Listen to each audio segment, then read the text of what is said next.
What's up, everyone? Getting started a couple minutes early here. Only technically 1 minute early that I look at my clock.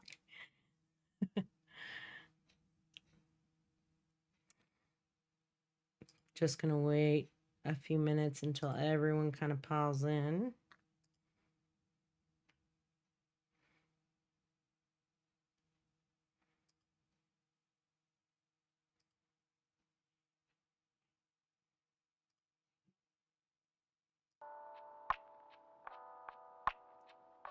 Jose, what's up? Jocelyn, hello.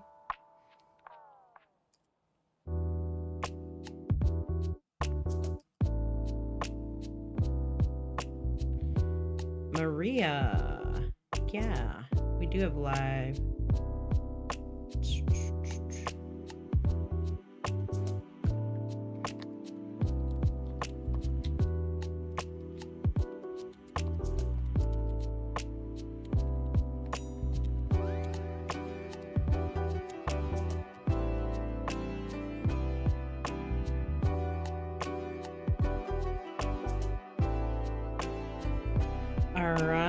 What's up? Jasmine's here. Queen, Nicholas.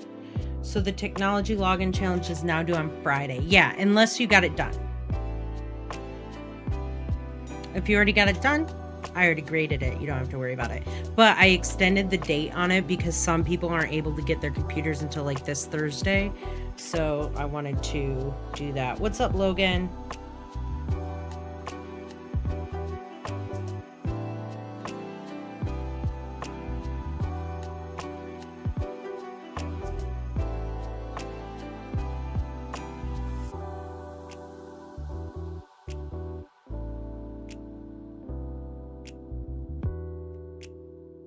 Sonic, Evan, right? I have to go back a little bit.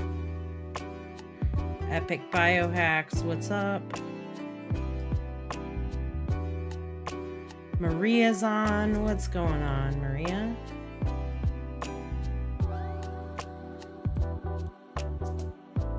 How's everyone's weekend?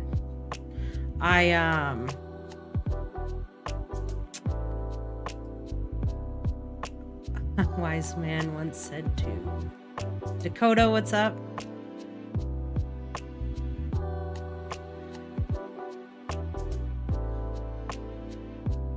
Ian, Epic Biohacks is Ian. Okay. It might take me a second, you guys. Again, I'm so sorry about that. Angel's on. Pretty good, good. I took your guys' advice as well as some friends' advice and played Lethal Company this weekend. The game is amazing. The game is so much fun. Jesse's on. Weekend was good. Outside of sleep schedule issues, it was great. Yeah, sleep schedule issues. Melissa's on. I think Melissa, right? Yeah, Melissa's on. Pierre is Queen Perry. Okay, Pierre. Yeah, it was fun. I haven't laughed that hard playing a game with friends in a long time. And I am so terrible. I'm pretty sure I literally got off the ship and within 2 seconds, and this happened twice to me, died by a 3-eyed dog thing or something. I just got devoured. Like, I was like, what's happening? But it was real funny. I have not played Pal World yet. Should I play that game? It looks like I should play that game. Is that the one where... Oh, there's one called Baby Steps. I think there's... Baby Steps. I don't know if it's out yet or if it's coming out, where you have to take one step at a time and just kind of navigate all these like treacherous terrains and stuff. It looks kind of funny. But I'll have to try Pal World. Yeah, but definitely Lethal Company is phenomenal. It's so much fun, and I can't believe it's made by one person made that game. Pokemon with guns. Okay. Sounds fun. All right, guys. So we got quite a few of you guys in here right now. Let me.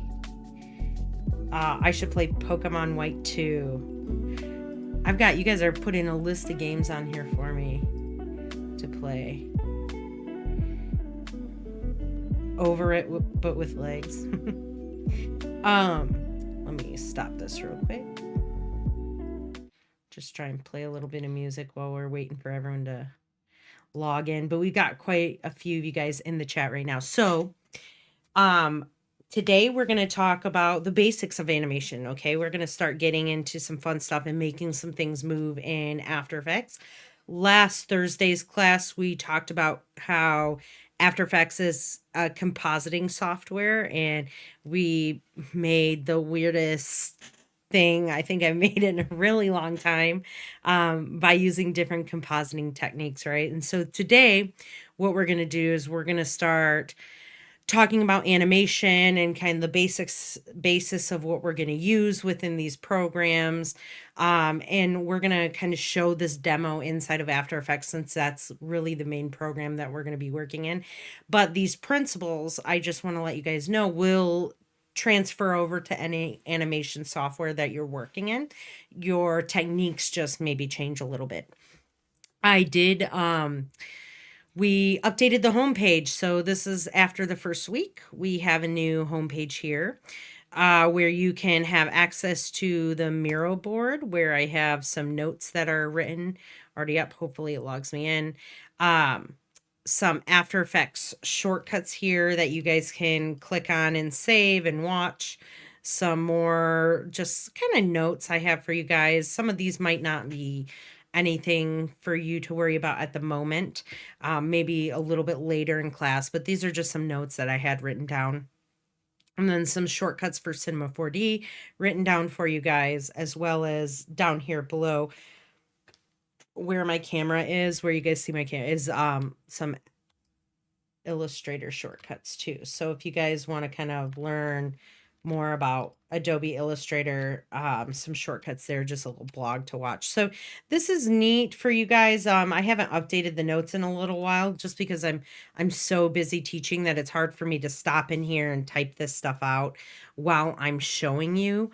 I've had some wonderful, I appreciate the Melissa signing up to, or trying to sign up at least to do the note taking. If you guys can still do that, or if you guys normally take notes and you want to share them on Discord for others, that's fantastic. I really, really appreciate that. And and if you just continue, you might have to call DRS to get set up. Jesse was letting me know that it was somewhat confusing, which I apologize about. I have not gone through the process, so I'm not aware of exactly what you have to do. But if you do want to still do that, and you can call DRS and get set up to do that. But I'm very appreciative of those students for doing that for our classroom. Very helpful to others, especially if you like taking notes and you do it for yourself anyways. Yes, the streams do save. Let's see. Anyone still have the promo for Cinema 4D? You're going to have to go through Maria, and you'll have to get the promo by signing up. You got Adobe on your PC, but you still have to get Cinema 4D. So if you're having troubles with that, I know that Belle recently updated everyone on here inside of Discord, where she has hours where she does meetings and stuff for tutoring sessions. So Maria, it might be a good idea to work with her maybe tomorrow, because she does Mondays and Wednesdays from 11:30 a.m. to 5:30 p.m. in the lab in HT 134. But she also does it online. So if you want to do it through Discord, you just have to click these links, or Zoom, and you just have to wait a little while for her to answer sometimes. But she does meet in class, in the classroom, if you guys are on campus, and can help you get that set up if you're still having issues with that, Maria. And these streams do save. Yes, they archive every time that the stream is over with. Let me just show you here. If you're on YouTube and you go to my channel here, the streams will show up, past streams right here. You can also go to videos. And these are ones that I've uploaded, but if you go to the live section right here, these are all going to be my past live streams. So you'll click on that and then you will have, this is currently the live session that we're doing right now, but this one was Thursday's class and this one was last Tuesday's class. So, and then you can see all the rest of the live streams that I've done for previous classes if you ever want to jump in and just kind of watch some of those stuff. So they do archive. I don't know how quickly they're available after the live stream, but I don't think it's that. I don't think it takes that long, to be honest. I think that's the power of YouTube. When you live stream on there, it like automatically kind of saves it as you go. So really nice. So it's available very quickly afterwards. Aaron's in the chat. What's up, Aaron? So, yeah, a lot. I just spoke about, we talked about last week's class, talked about the other stuff. The Miro board we touched on. Now here is a GIF or GIF or however you want to pronounce it. Please don't come after me because I fight back. So if I don't pronounce it the way you want, sucks for you. Anyways, you can save this, right? This is a great thing to save and have on hand. You just right click and save image as. And this talks about the principles of motion design or animation. Now, there are the Disney founding fathers, the five old men, as they call themselves, created 12 principles of animation. And these principles are the basis and the foundation on which we use to make animations look lifelike and real or exaggerated and cartoony, right? Now, I know I said 12. There are 12 principles, but this has been just kind of, there's some of them overlap, right? Like when we look at them and break them down a little bit more today, you're going to see that some of them kind of play into others. And so this one's just kind of condensed down to 10 instead of 12, but it's based on the 12 principles of animation. And so we have different ones here in this GIF. It really shows you these principles visually, which is something, I mean, we're all in animation class. I think we all learn very well visually. So this is something that I think you guys should keep on hand to have as just a reminder of what kind of principles you are noticing when you create animations, or what types you could implement into your animations to make them more lifelike or cartoonish, or to achieve essentially what you're trying to achieve as far as look. And so that's the first, like I changed the home screen here.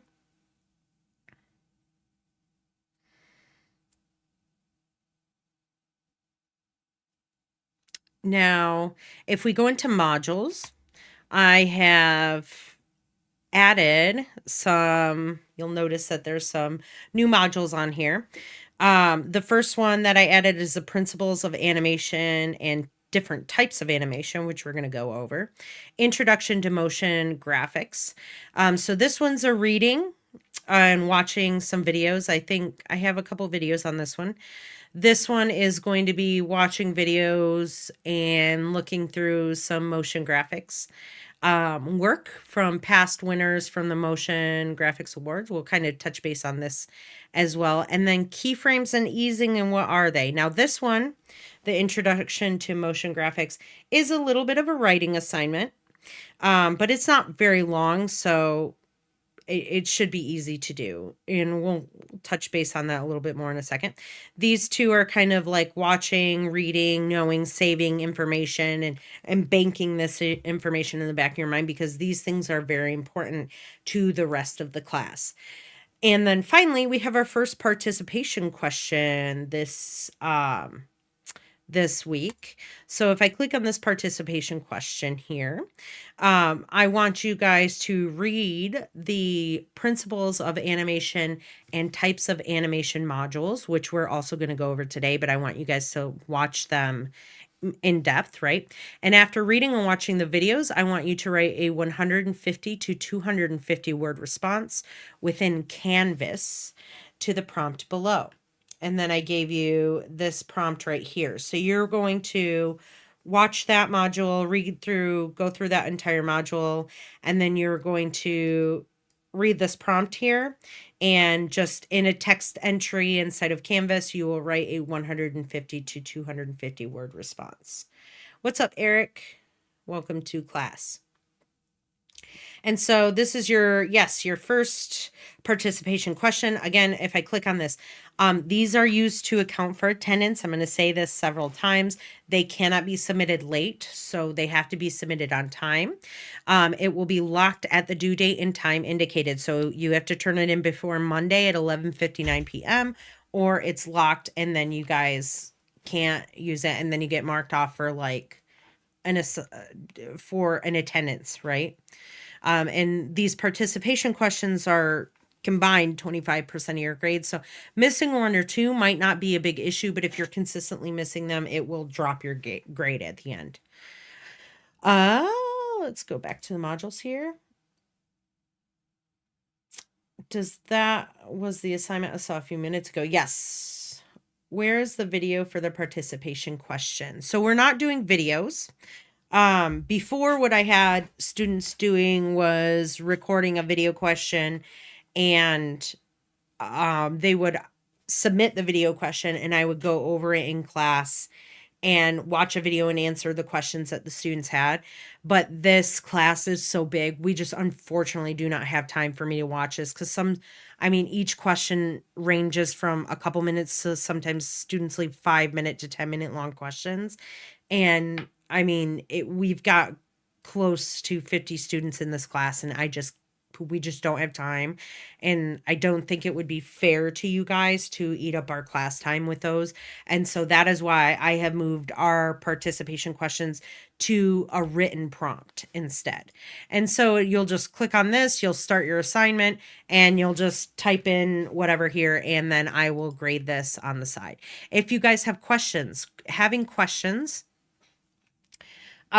type them into Discord, okay? Because I want other students to see those questions that you have, because there might be other students who have the same questions. So again, I mentioned this when we were going over the syllabus and stuff. If you guys have questions about an assignment or about like a technique or anything like that after class that I haven't answered in class, just go ahead and type that or create a video with an OBS recording your issue that you're having inside of whatever software it is. And I will do my best to answer that question, or if there's someone else who can answer that question, they will be able to help as well.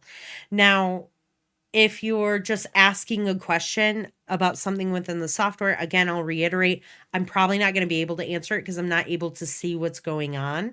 And so recording your screen and your software inside of OBS and then submitting it into Discord as a video question is going to be very helpful for us who are trying to answer that question for you. So I might ask you to do that. If you just type it out, I might say, hey, can you make a video of this issue that you're coming into? So I'll just kind of say that now, and then I'm going to get into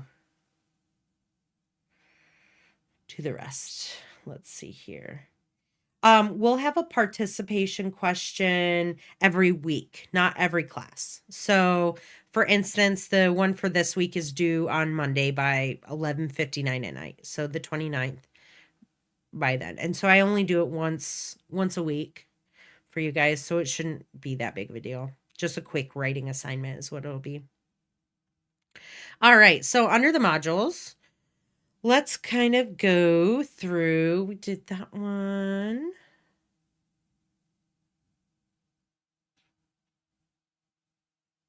Where are you seeing, Angel, that it says you need to watch a video? There was video stuff before, but the videos under coursework modules.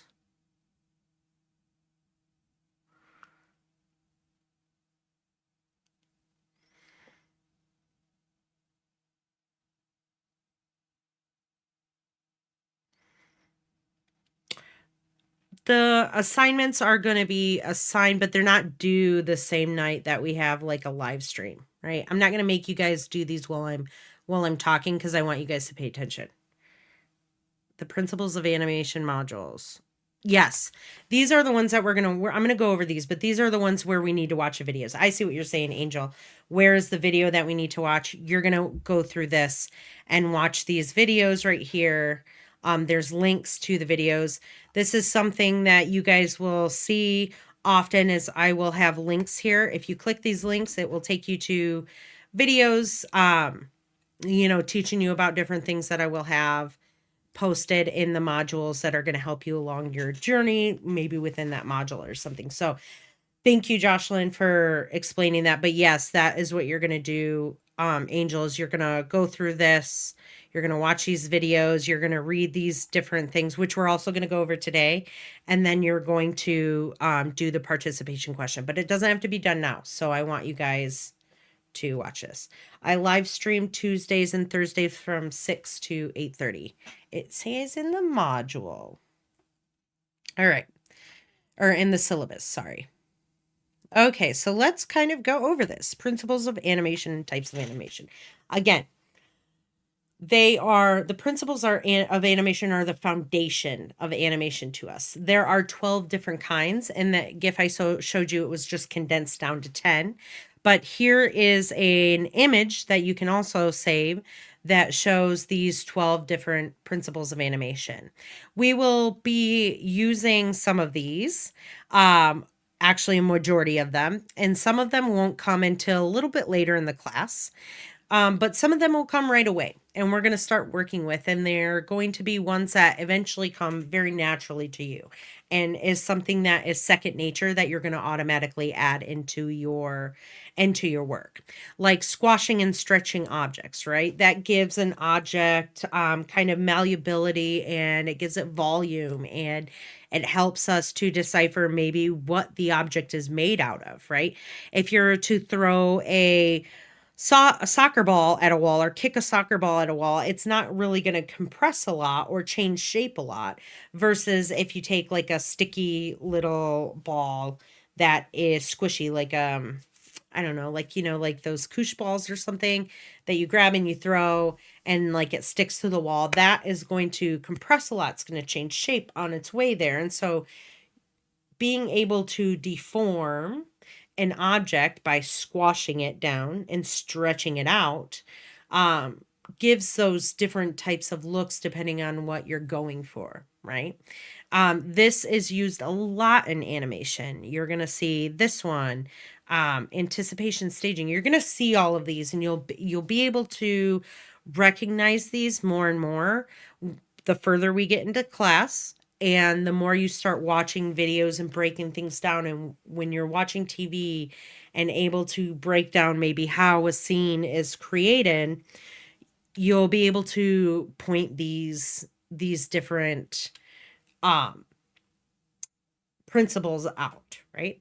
And so I'm not going to go through everyone right now because we're eventually going to work with these and we're going to talk about them, and I'll refer back to this.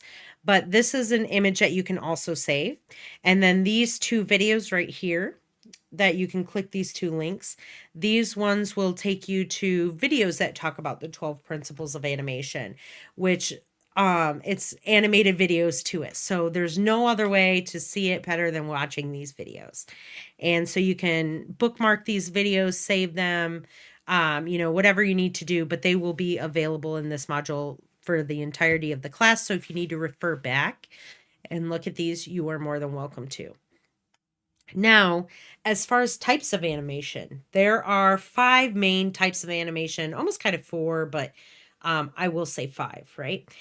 And I put these down here in no particular order, but I give you the type of animation with the definition, and then I gift to that you guys can watch so you guys can kind of understand what the difference is between it, right? I think we're all very familiar with traditional animation, which is also referred to as cell animation. And this type of animation requires the animator to like draw every single frame hand by hand. This is someone who has a lot of drawing experience. You will see these people doing this. Disney animators, in particular, are known for doing traditional hand by hand animation, cell animation. This animation is comforting, right? This is what we're used to seeing that we kind of grew up with, more or less. But this type of animation takes a very long time to do, right? And if you have great drawing skills, this type might come a lot quicker to you. But if your drawing skills just need to be brushed up on, or you're like working on them, right? This type of animation takes a long time to do. Now, we do not really we'll do traditional animation for the first assignment, like bouncing ball, like the first project that we get into on either Thursday or Tuesday. We'll do some traditional animating inside of 2D inside of Adobe Animate. But this class is more focused on the next few that are kind of over here. So just because we don't do it in class doesn't mean that you can't utilize that software and do this on your own. Jocelyn asks, wait, so since there will be our participation question every week, will the question be related to both live streams or will it be a slightly different subject? It's going to be different subject each time. It might not be related to live streams, but maybe more related to the project that we're doing.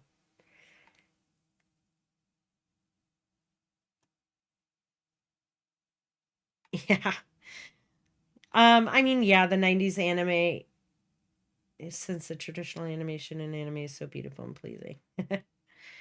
But yeah, Jocelyn, it'll be a new prompt each week about something different, but I'll try and keep it to what the projects are in case you guys don't see the live streams right away.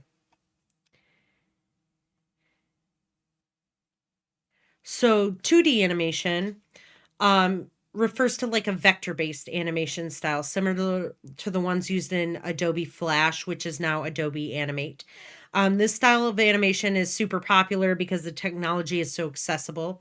Although artists have the option of editing these things frame by frame, vector-based animations. Remember, we talked about vector versus raster, right? Vectors are done mathematically versus raster, which is images made by pixels. But vector-based animations give the artist the option to create rigs for the characters and move single body parts one at a time rather than constantly having to redraw the characters. So essentially, we're creating puppets inside of this software.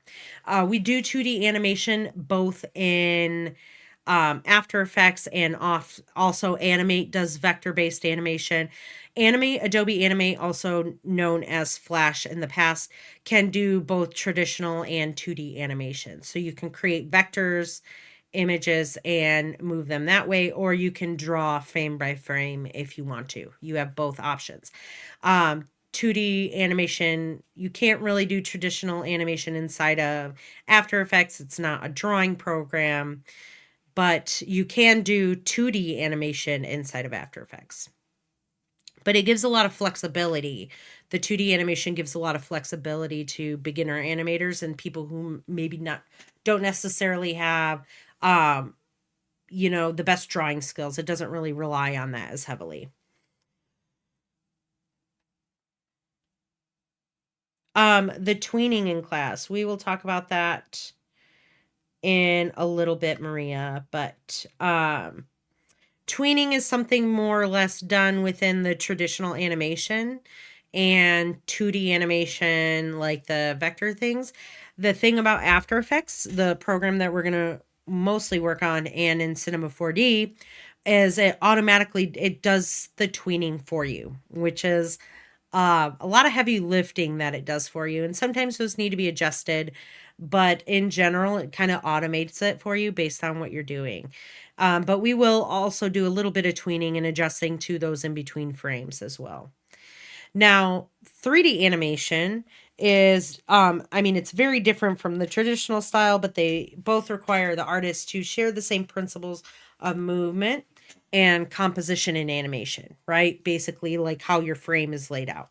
But 3D animation has less to do with drawing and more to do with moving a character in a program, where you take a modeled character, whether you model it yourself or someone else has it modeled for you, or you take objects within the 3D program that you're working in and you animate them, right? So it relies more on physics and can create more realistic animations because it's three-dimensional, right? And so you can get a lot more realistic looking animations, but then the style might be different.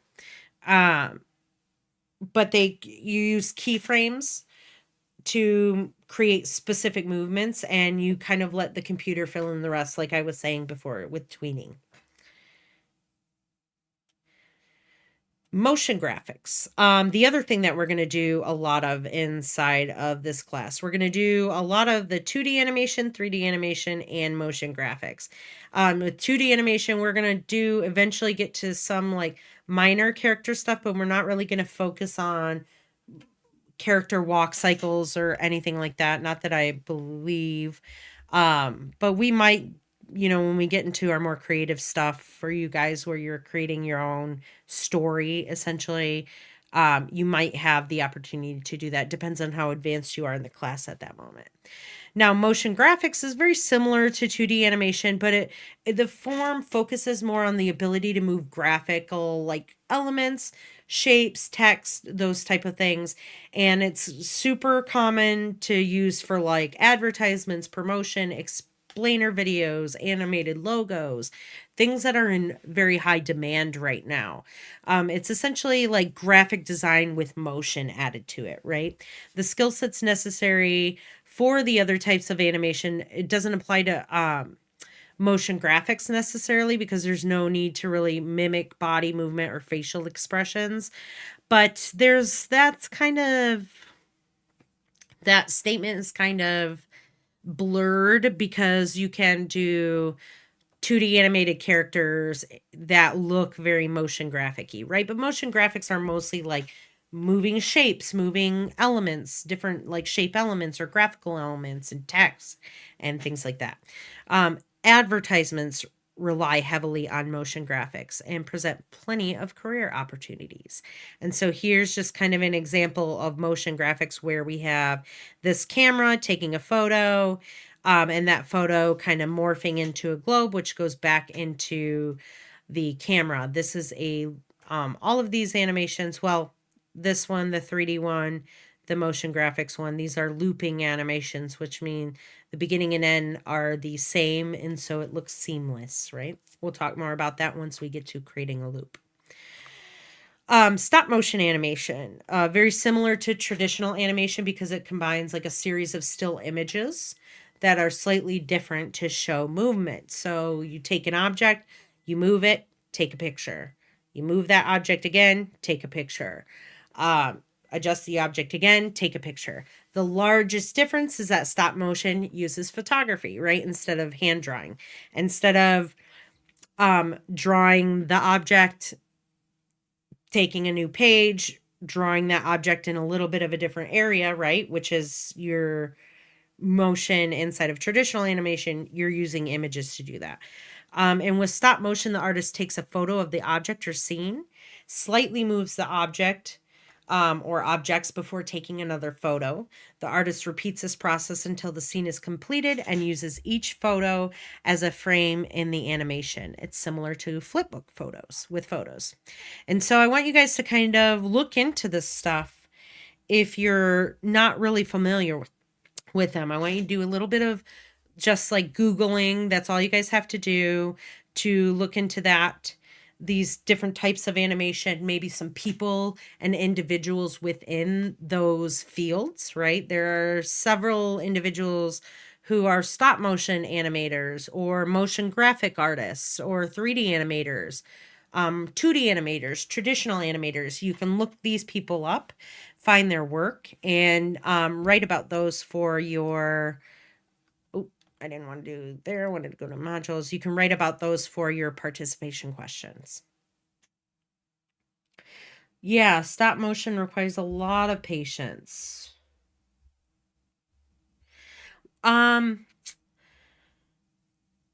I mean, if you're a perfectionist, it's just you just learn you just learn as you go, right? Everything takes time, so you learn what's going to work and what your timing needs to be, but there's a lot of pre-planning that has to go into stop motion animation.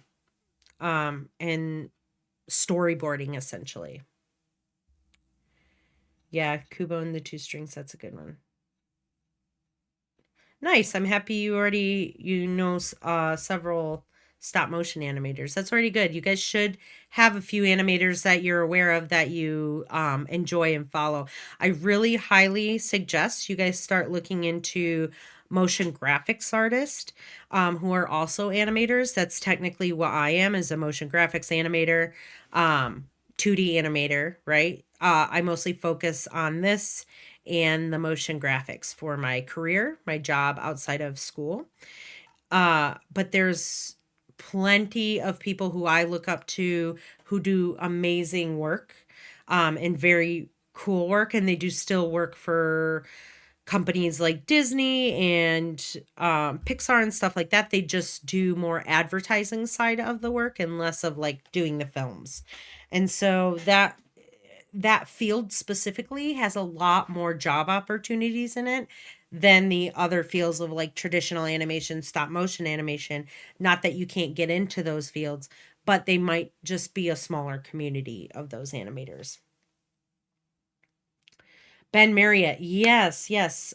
Pierre, correct. Ben Marriott is a fantastic motion graphics artist, and animator on YouTube, and he teaches some phenomenal things. And I would definitely, if you guys have the chance, go check his work out. He talks a lot about both motion graphics and 2D animation. So he's a good one. Nice.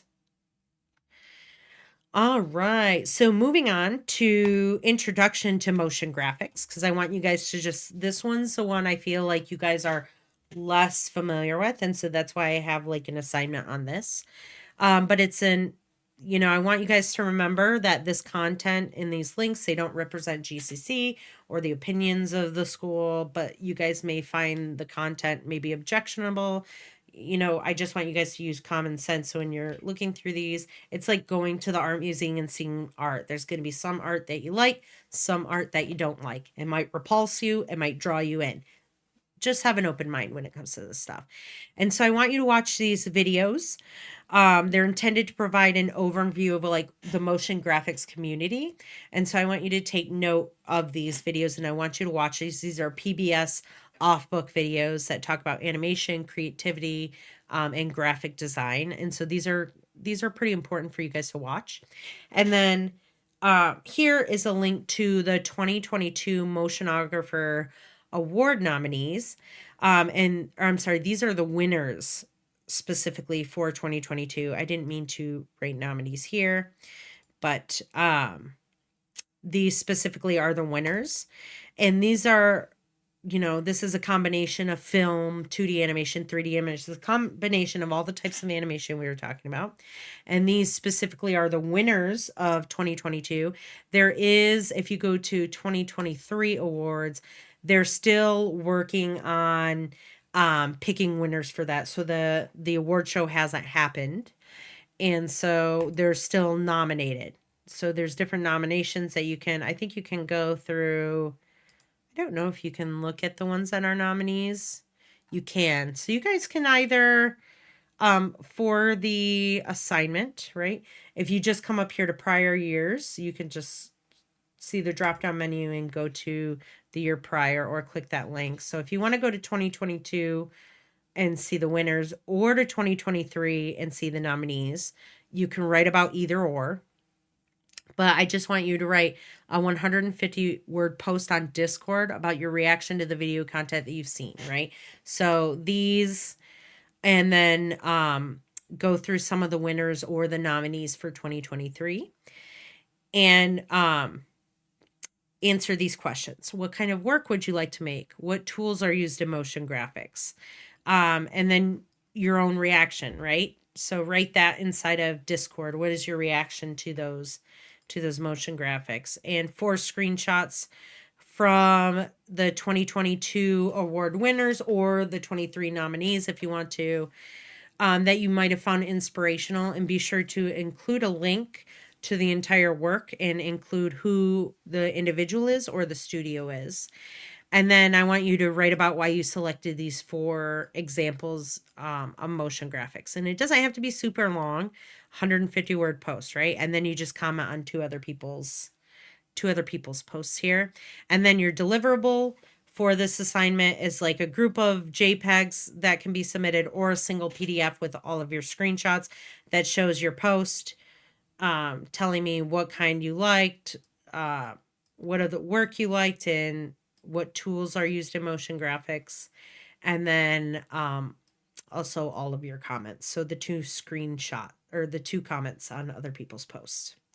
And so that's what this assignment is. Oh, let me pause that.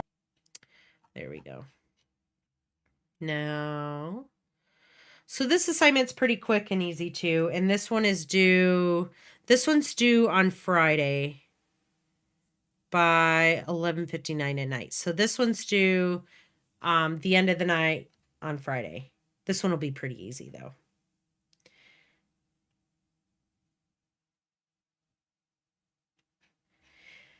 Your reaction for the winners of either the 2022 winners or the 2023 nominees. The reaction to that. Here, let me update that real quick. Let me edit that. Let me leave the student view, edit it real quick, and then I will erase this.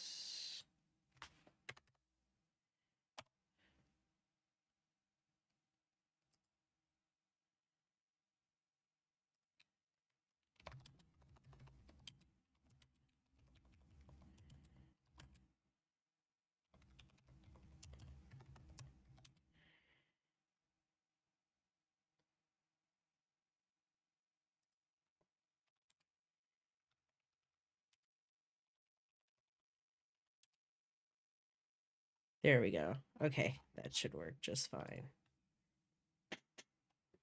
There we go. The syllabus quiz was already done. You guys all did, everyone in this class did the syllabus quiz. So you don't have to worry about that. But the technology login challenge, it's not a test, it's a challenge. And that one, if you guys have most of it, it's real easy. It's just screenshotting that you have all your stuff done. This one you can do ahead of time before this one right here, the introduction to motion graphics. You could probably do that before this one if you don't have your computer yet, right? So if you don't get your computer until Thursday, you can at least do the introduction to motion graphics assignment and have that one done before this one.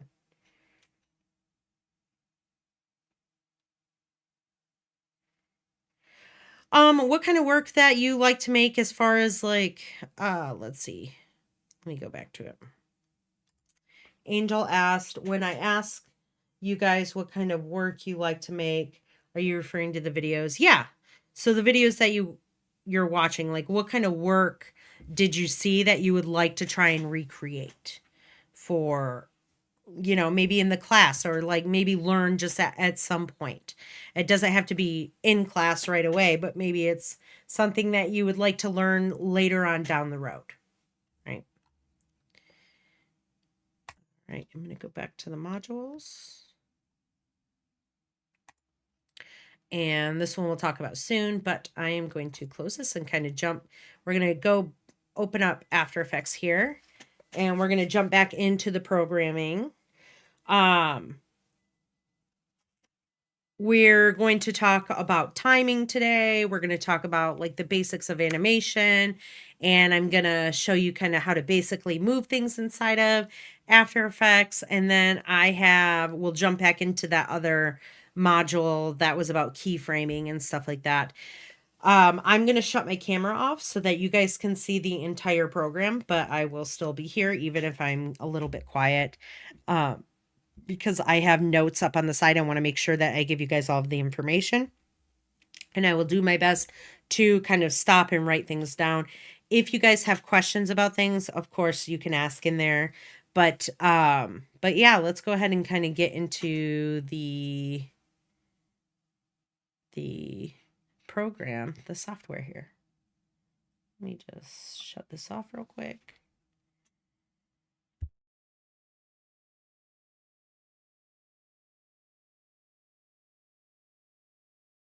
Today won't be something cursed, but you guys will have plenty of opportunities to make cursed things inside of class. So,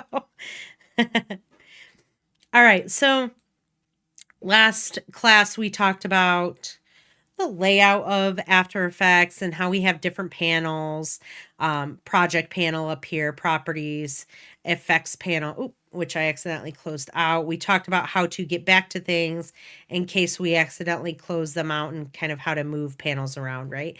And then also how to change your layout of how things look. Like this is the default one, and this is kind of a custom one that I have for you guys for GCC here. Let me actually make this a little bit bigger there. And that we have the project panel is our main panel that's going to house all of our assets inside of After Effects and our compositions and everything else. This is like our file keeping panel, right? So we're always going to want the project panel open. And that we have the composition, the scene here, right? Our stage happens right over here.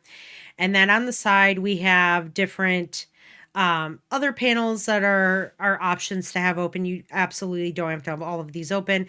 The effects and presets one is in the alignment tool. This one right here are probably going to be the ones that you're going to use often here. And then finally, down at the bottom, we have a timeline, right? And that we're going to, we created a composition quickly, and then we brought some images, and so we imported some images into our project and brought them all down in here into our timeline and talked a little bit about masking and different ways to composite imagery together. But what if we're not starting with imagery, right? What if we're going to just start blank and just kind of animate some shapes? Let's start with some shapes here.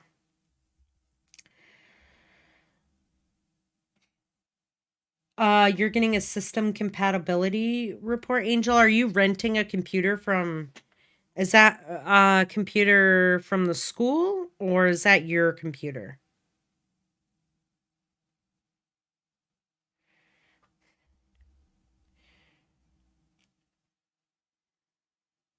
And does the program actually open or does it not open? Just right in there and I'll look at it at some point uh, in between me talking. So, all right.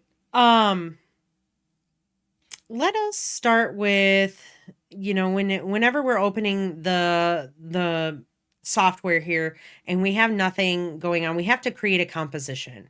And a composition is essentially like creating a folder that is going to house all of our stuff in it, right? If we're creating an animation or motion graphics or compositing something, we have to have a composition. You can't just do something without this, right? If you drag something in here and drag it down here, it will auto make a composition for you. And so I'm going to click new composition here. The shortcut to do that is Control N as in Nancy. So if I were to, I'll just type this here, Control on the keyboard plus N is going to be new composition, right? You can also just hit new composition in the center, or you can come down here and click this little guy right there and it'll create a new composition. Now inside this composition, you have the first thing that you should do is rename your comp, right? We talked about file organization and keeping things nice and cleaned up inside of After Effects in any kind of program or software. And the first thing we do that by is just making sure we name things appropriately. And so I'm just going to rename this main example, right? Because we're just going to be doing some random examples inside of After Effects today. And we'll talk more about these settings here in just a little bit, but for the meantime, let's just kind of open up that composition. Notice again, what will happen is we will have a black kind of screen that just appears here. There is no data here. There is no background. It is not a black background. If I click this little button here, it will show the alpha channel, which is showing that there is no data there. When you see this little checkerboard pattern, it means that there's nothing, right? Some of you might prefer to work with the transparency grid off. Some of you prefer to work with that transparency grid on. It is up to you. You can turn this on and off at your leisure. Just make sure that you're aware of what it does. And then all of a sudden we have the composition over here inside our properties panel that shows up. Let's go ahead and make a folder that is labeled comps, right? Comps is short for compositions. And I'm just going to take that composition and drag that right in there. Just in case we bring anything else into this, I just want to make sure that we have it organized started. Now, I have not saved this project up here, right? We can see that it is not saved because we have this little tiny asterisk up there. So the first thing that I should do is go to File, Save As, and we will save this file inside of here. I'll create a new folder called Test. Examples, just quickly. Or just, I guess it doesn't have to be test because it's not a test, but just examples. And then we'll just put animation, examples, and I'll put my name at the front here so it's saved, right? If you guys have downloaded that template folder that I attached to the files module, you guys can just duplicate that and just kind of rename that and save it into the appropriate file that or folder that it needs to go into. But now we have this saved in case we need to, in case something happens and for some reason it closes out, there's an error, we can go back into it and all our work isn't lost. You're using the school computer, Angel. I have a rented computer too. It opens. As long as it's opening and you're not having issues with it, it just might be something that you're going to want to contact the tech help desk for. But if it's opening and you're able to do things inside of it, it's not something that has to be, addressed immediately. But I would still address it with the help desk, the tech desk, and see if they can maybe fix whatever kind of compatibility issue it is so that you don't run into issues later. But as long as you can open it and stuff and do things in it right now, I wouldn't get too much anxiety over it. And Maria, the same goes to you. If any of you guys are renting the laptops and you're coming into issues that say compatibility right there, I would contact the GCC help desk for their tech support and see what they can do to get that resolved for you guys. So we have a composition, back to here, we have a composition started. And let's create, we talked about these tools up here. Let's create a shape. I'll just create a square that's kind of right here. Oh, I hit. One of the things you guys will notice is if you accidentally hit caps locks, it will, when I go to draw it, your stuff will go away and you'll get this little error right down here. And it just says release the caps lock button to review, to refresh the view.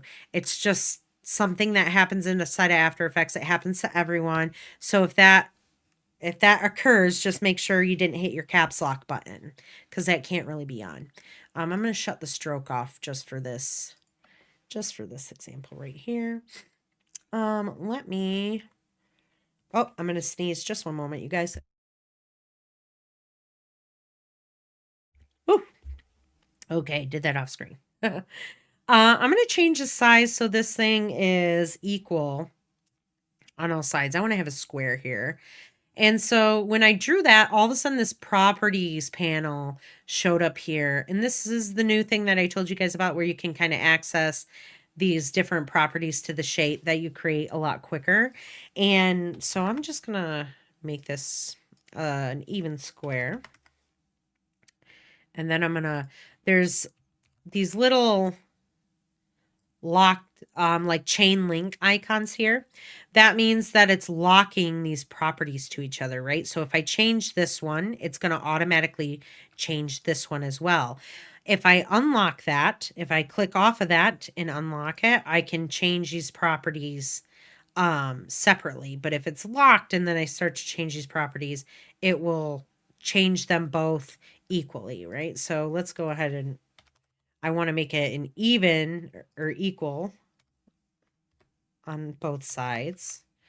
And then I'm going to lock that. So no matter what I change it to, it will be the same. And I want to take this and I want this composition, or I want this shape. Let's rename this down here. Click that layer, hit enter to rename. I'm going to name this square. Just if you click off, you don't have anything selected, so there's nothing that will show up in your properties panel. But if I click on that, it will show that, or the properties to any layer that I select. And then I can always go back and forth inside of my project, the different panels up here. Now, automatically, you see like these little, in fact, let me change the color of this layer so that you guys can see the outline. And then I'm going to make this black here so you guys can see like this little outline that happens around the shape. These are just like the guides, right? This allows us to see the outside of the shape and the shapes essentially boundaries, right? They're kind of like the bounds that go around whatever shape it is. I can make a custom shape and it would have this, or a preset shape like this, and it has these. Now, this little thing in the center, this little thing here that looks like a target is called an anchor point. Anchor points are very important to know inside of any of these like animation softwares like After Effects, Cinema 4D, computer-based animation softwares. So it's called an anchor point. And what an anchor point is it's the place where all of the changes to that object occur. So it's essentially the center of the change, right? And I can move that anchor point around anywhere within my canvas, anywhere within that shape. But when you're going to start animating, you have to make sure that that anchor point is locked in place before you begin animation. Because if it's not, and then you have to start changing, you realize that the animation is occurring from a different spot than where you wanted it to, you're going to have to do all of that animation over again because it's not as easy to move this anchor point once there is animation that is occurring on that layer. Let me know if that doesn't make sense, but I'm going to kind of show you what I'm talking about right now. So the anchor point in my program, whenever I create a new shape, if I were to click off here and create a polygon and select there, it automatically centers in the middle of my shape. And that is because I have a setting in my preference that does so. If I were to, let's delete this. And I will show you guys how to do that. If you come up to File and go down to, if you go to Edit over here, and then you go to Preferences. So Edit Preferences and then General. And it should pop up here. Inside of your General Preferences, if I zoom in here, there is one of these. Let's see here. Right here. If you want it to start in the center of your object all the time, you just make sure that this box is ticked on. If you don't want the anchor point to start in the center all the time, you can uncheck that, right? So if that is unchecked, I'll show you what it looks like when it is unchecked. Let's see here. I'm getting a little freezing on my...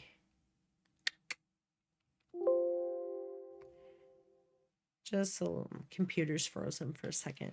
Bear with me. Oh, come on. There we go.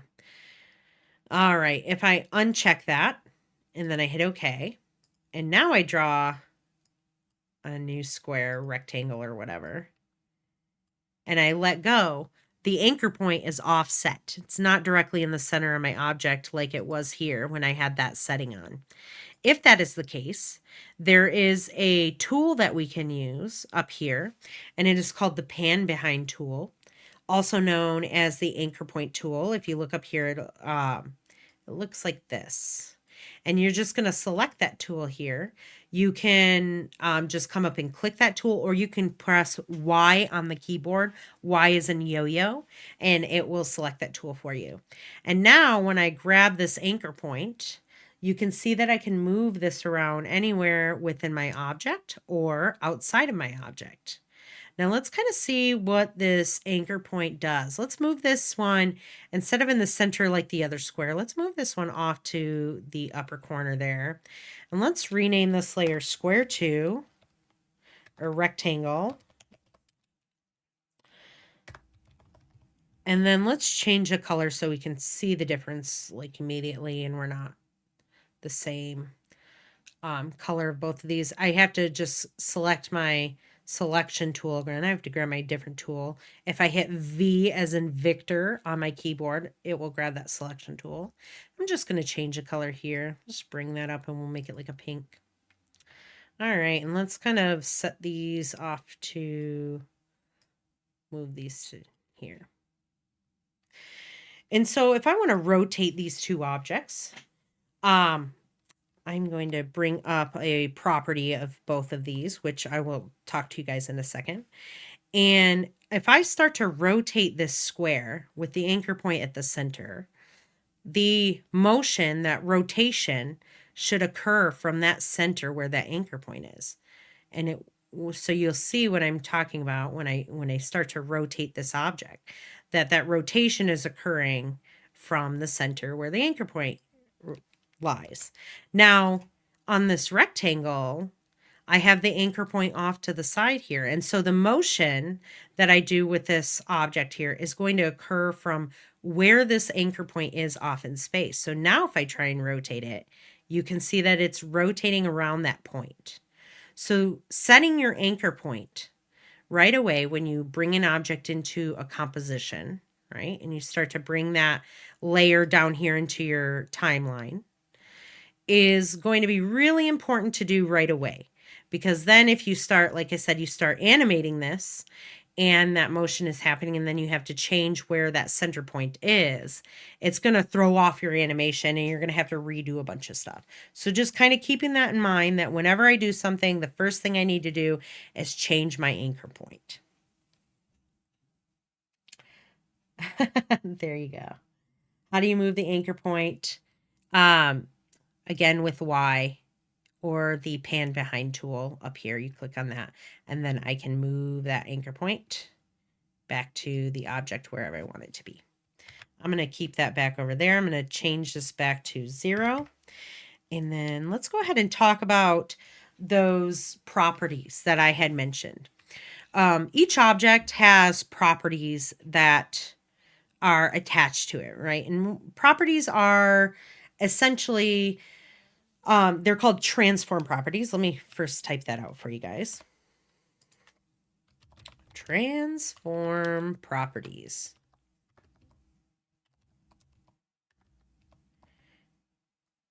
Learn to spell. Properties. I spelled wrong. Okay, I spelled it wrong. Properties. There we go. Transform properties. You'll see it up here. If I, let's see if I unclick this or click this. Right up here, there is an, under your properties panel, there's this little section that says layer transform. Those are also transform properties.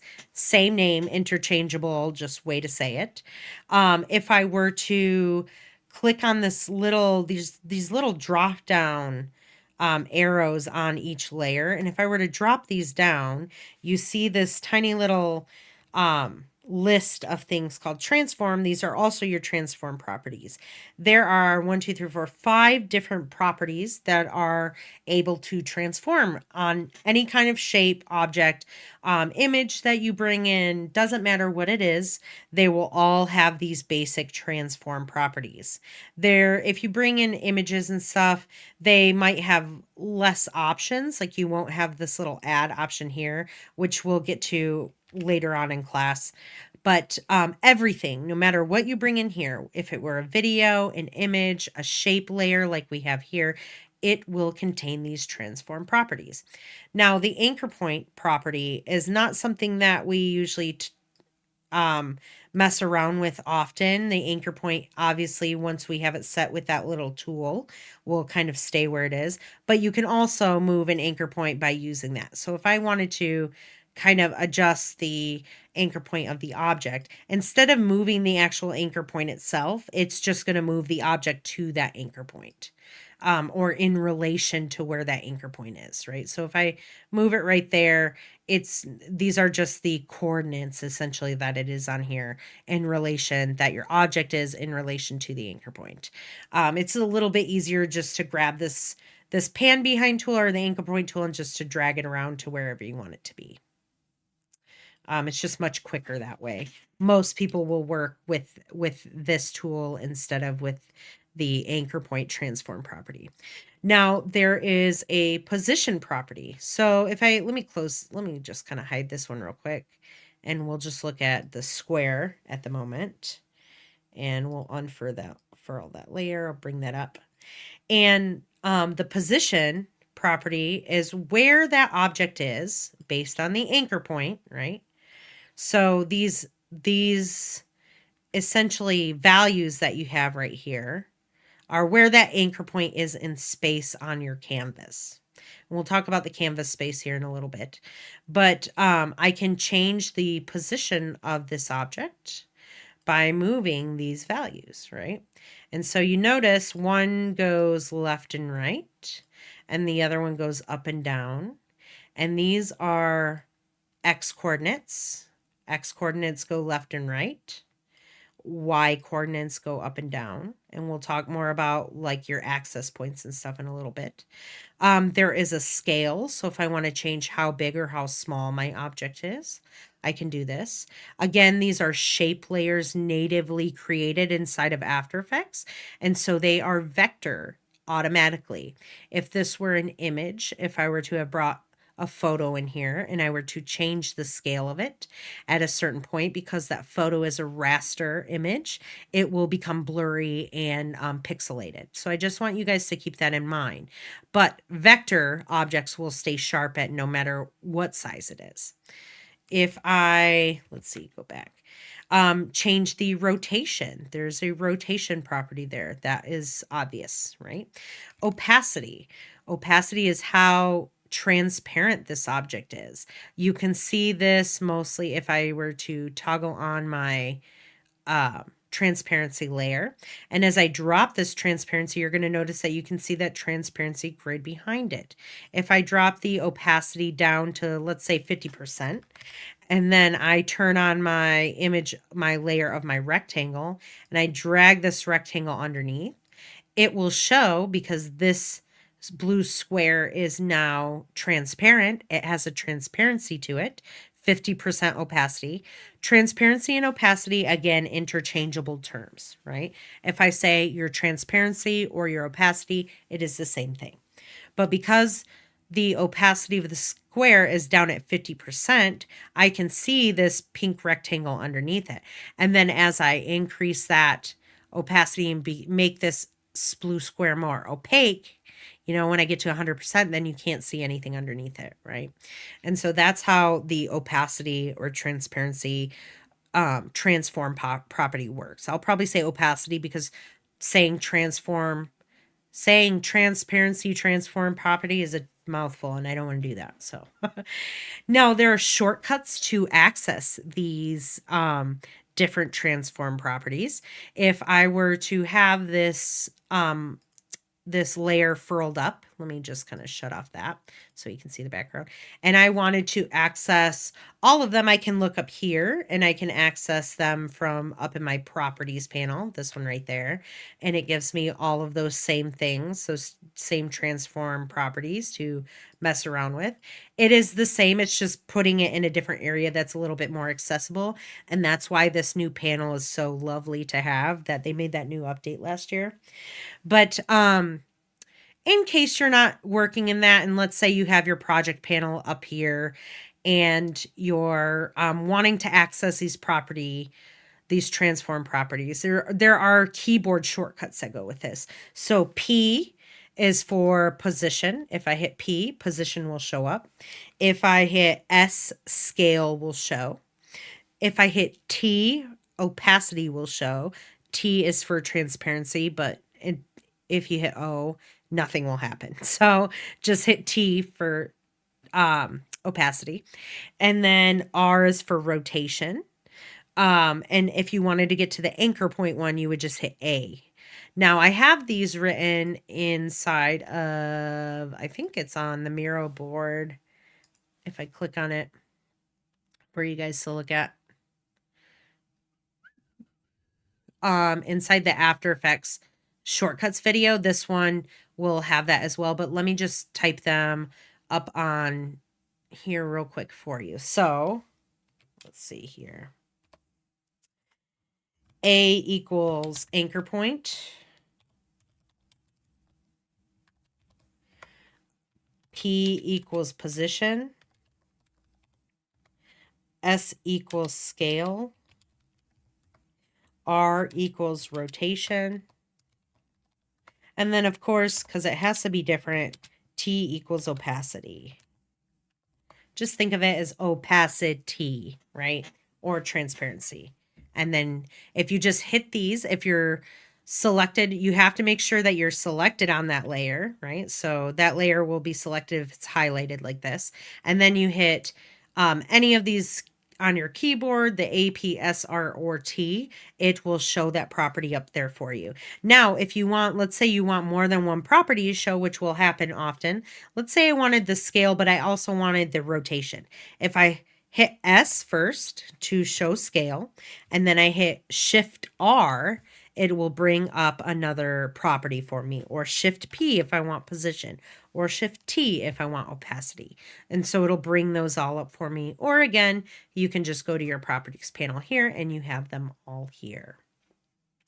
And so these are really the basic transform properties that we're going to use every single time we put something into After Effects here to make it animate. These are what we are going to be animating 99% of the time to get the effects that we want, right? And so you're going to get used to using these all the time. Now, these also are very similar inside of Cinema 4D. The shortcuts might be a little bit different, but you have a position, scale, rotation, and you do not have an opacity though. Excuse me, but you do have the position, scale, rotation, and we'll be able to change anchor points in there as well. But we'll get to that later in class once we start working inside of Cinema 4D.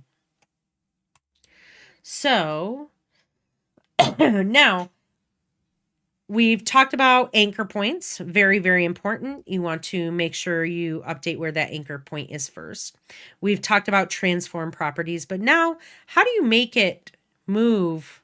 Let's say we want the position of this object to move from one side of the screen to the other side of the screen. And I start moving it this way. We have to record this movement. So let me just hide this right here.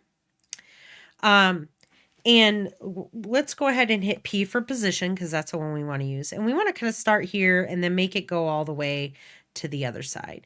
Now, in order to record the property, you have these tiny little objects right next to any, like all these properties and all these different like options that you notice when I start open things, and there's this little stopwatch that's next to everything. That stopwatch is essentially your record button, right? This is how you make something move inside of After Effects. It is either recorded on or it is off, right? There is no in between. If it is blue, that's turned on. If it's gray like this, that means it's turned off. Off. Blah, blah, blah. Words. But this is what we use to tell After Effects or any other, well, specifically in After Effects. By clicking this stopwatch, it's telling After Effects, hey, record this change, right? And so if I want this to move from here to the other side, I'm going to turn this stopwatch on here. I'm going to say, turn it on. And then I'm going to move ahead in time on my timeline, which we're also going to talk about. And then I'm going to change that property there. And the nice thing is in After Effects, whenever you make a change and you've already got this recorded, it automatically records that change for you.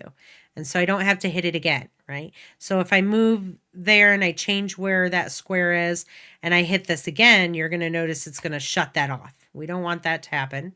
We want to make sure that's turned on. And then we're going to move our object, whether it was rotation, position, scale, opacity, doesn't matter what it is. We'll move that object. And then it automatically records that change for you. And so now if I play this, I've got my object moving from left to right on my screen. I've got like a very basic, very simplified animation. McGody 12, what's up? Welcome to class. All right, this class is going to we're probably not going to get to the bouncing ball until next week because I really want to hit on the basics of the animation and stuff for this class and the next one. So I want you guys to have a solid foundation in what we're doing. So you might just have those writing assignments this week and not the project just quite yet, which will actually kind of work out better for you guys who haven't gotten your computers from the school yet. So, but we'll kind of see where we're at on Thursday's class. Do we have any questions so far from anyone? Just let me know in the chat and I will kind of go over anything that I need to. So that's basically how you animate something, right? Is you record that property, and then you make a change, right? And that makes that change for you. Now, let's talk about time.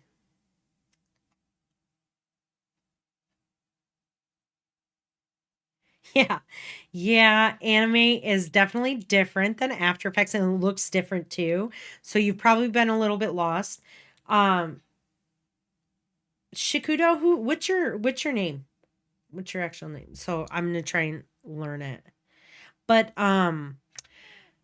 it might just be worth like watching first and then going and doing it later because this'll it kind of just archives this live stream so you can always watch it again and try it again later.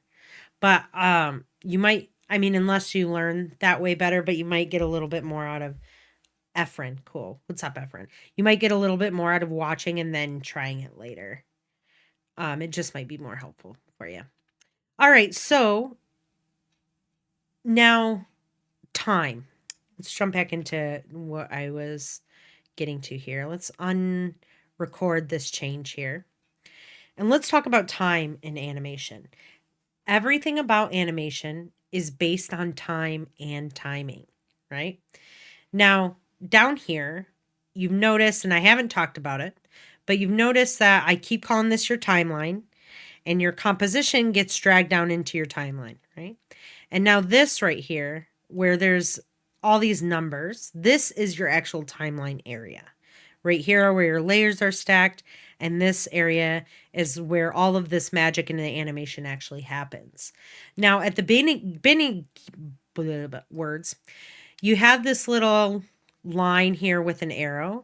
This is called your playhead. Now you can click and drag this playhead along your timeline and it will change where you are in time, right? Within that timeline. That's kind of obvious, right? So if I wanted to go to 1 second, I would drag this over here to the 1. We'll talk about these numbers here in just a second. But we always start at 0 here. The timeline always begins at 0. no matter how long your animation is. This animation happens to be at the end, if you look over here, it happens to be 10 seconds long, right? We've got 10 here, and then we've got 0 at the beginning. Now, in between these numbers, you see a bunch of like F's, right? So there's like, if I drag this over to here, there's this 12F, and then it goes to 1F, 112, 2, 212, 3. These are frames. F stands for frames. Frames are essentially, let me type this out for you guys too, because this will be important.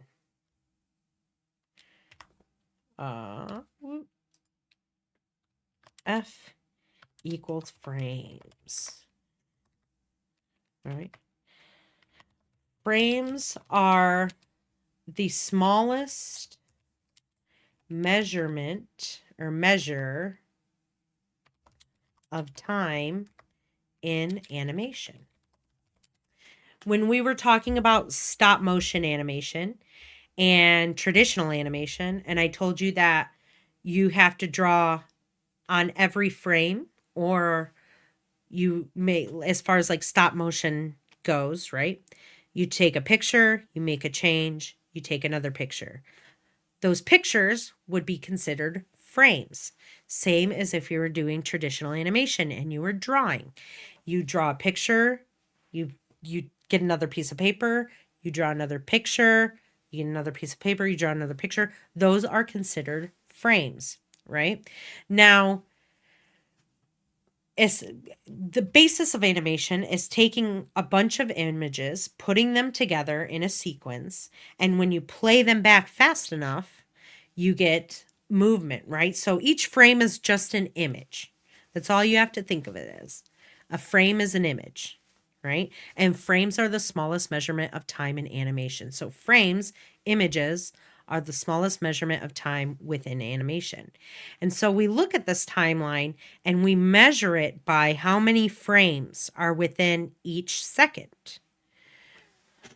Now, things either happen on a frame or they happen off of a frame. So if I zoom in here, down at the bottom of my screen, there's like this little mountain range, right? And if I'm at this end of the mountain range, then it's the zoomed out all the way. But if I want to zoom in all the way on my timeline, I'll just drag this little ball all the way to the end and it will zoom into those micro measurements of time that we have on the timeline. I know it sounds crazy, but if I go and I zoom in here, you can see that all of a sudden now we have a bunch of numbers, 1F, 2F, 1 frame, 2 frame, 3 frames. These are 1 frame at a time, right? All the way up to 23, which would be 24 frames, is in 1 single second. So we have 24 images that can be drawn within 1 single second, all the way up to here. I'm going to kind of shut this over here so that you guys can get an idea of where we're ending and kind of what we're talking about, right? So either you're on a frame or you're off of a frame. Right now I'm on the first frame. I can't go to 1.5 frames. It doesn't allow me to do that. It's either on one or it's off of it. There is no in between these frames, right? Just kind of like an image. You either have the image or you don't have the image. There is no in between when it comes to that. Now, so what I mean by that is like things either happen on that frame or they don't happen on that frame. If I want to zoom into these micro measures or zoom out, I can also hit plus or minus on my keyboard, and that will also zoom in and out on that timeline for you. So just like just a quick keyboard tip for that. Yeah, frame by frame animation, correct. And what does frame by frame animation mean? It means that you're drawing each frame at a time, right? Now, that number that I was talking to you, this 0, and how it counts all the way to 24 or 23, right? And then on the 1 second is 24. That is your frame rate. That is how many frames. A frame rate Let me write that down too for you guys. Let's see here. Frame rate equals, well, let me see, how do I want to write this?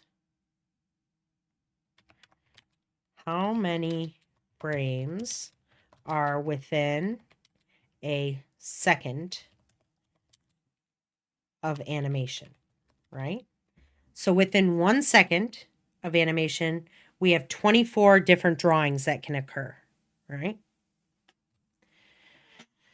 There's also a different term for this. It's also known as FPS. You'll hear me say that more often than not. So frame rate and FPS are interchangeable. FPS stands for exactly what it sounds like, frames per second.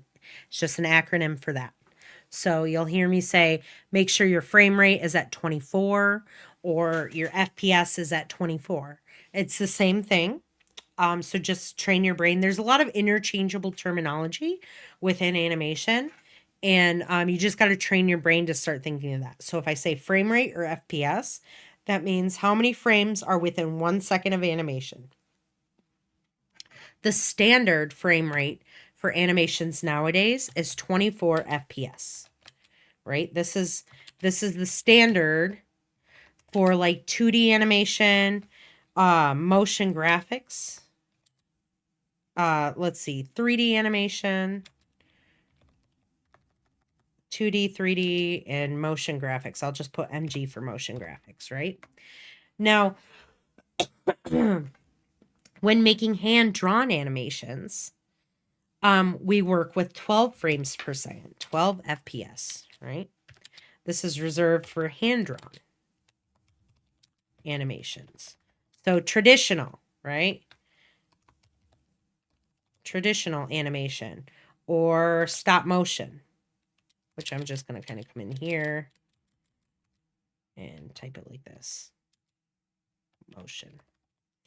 What is the reason that we do 24 frames a second within 2D, 3D, and motion graphics and only 12 frames a second inside of hand-drawn animation or stop motion animation, right?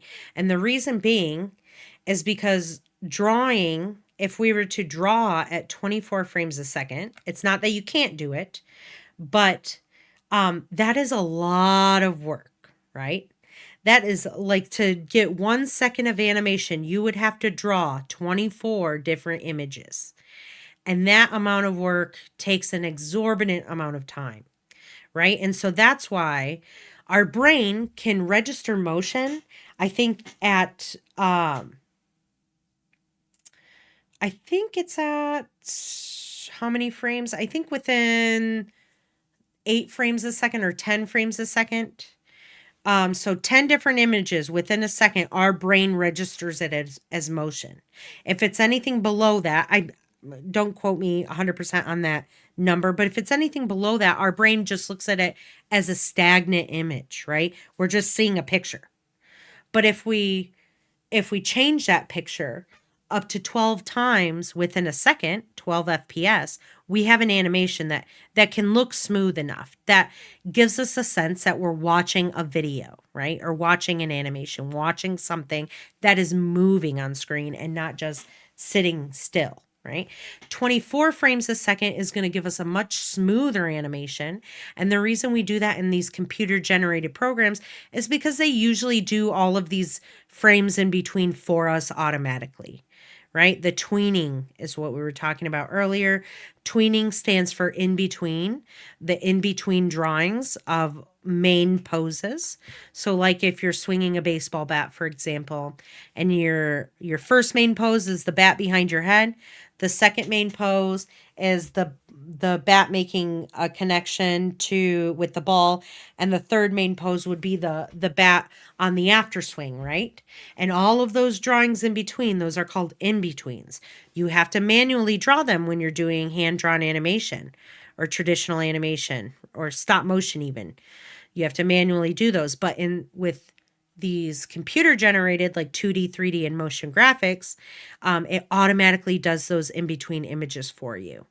And so we will always be working within, let me do this. We'll always work within 24 FPS in this class. We will very rarely work with 12 FPS, but it will happen on occasion. 90% of the time we're going to be working with 24 frames a second. There are other different frame rates that you will see. You'll see one that's 30 FPS. And that is reserved for, let me see here, FPS. And 30 FPS is reserved for really like television, advertisements, soap operas, things like that, right? So TV stuff. And it makes it smoother. It's just a smoother motion that happens. And then there's also something called 60 FPS, which is 60 frames in a second. And that's generally referred, let me kind of see if I can do this. I'm going to get all of this off the screen and retype this up here. So 60 FPS is for like video games, right? You'll see some television shows some TV movies, mostly movies actually, will use 60 FPS to get a nice smooth motion. And then what they can do is they slow down that frame amount, and you can get slow motion, pretty smooth slow motion if you're using 60 FPS. But we'll never use that when it comes to animation. For some reason, anything beyond 24 frames a second for animation looks very odd.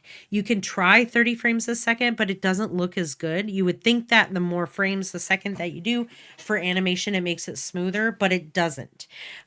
So that's why using 60 FPS, we don't do that within here, is because it doesn't look natural to our eyes. There's something about it, I can't tell you what, but it just looks weird, right? And so we always use, we're gonna, let's see, I don't want to say always, so we're gonna use 24 FPS in class 90% of the time, and then maybe 12 FPS 10% of the time, right? So just remember that. So whenever we're creating stuff, it's mostly going to be in 24 frames a second. Yeah, that's funny. Let me see here. Let me kind of look through my notes real quick.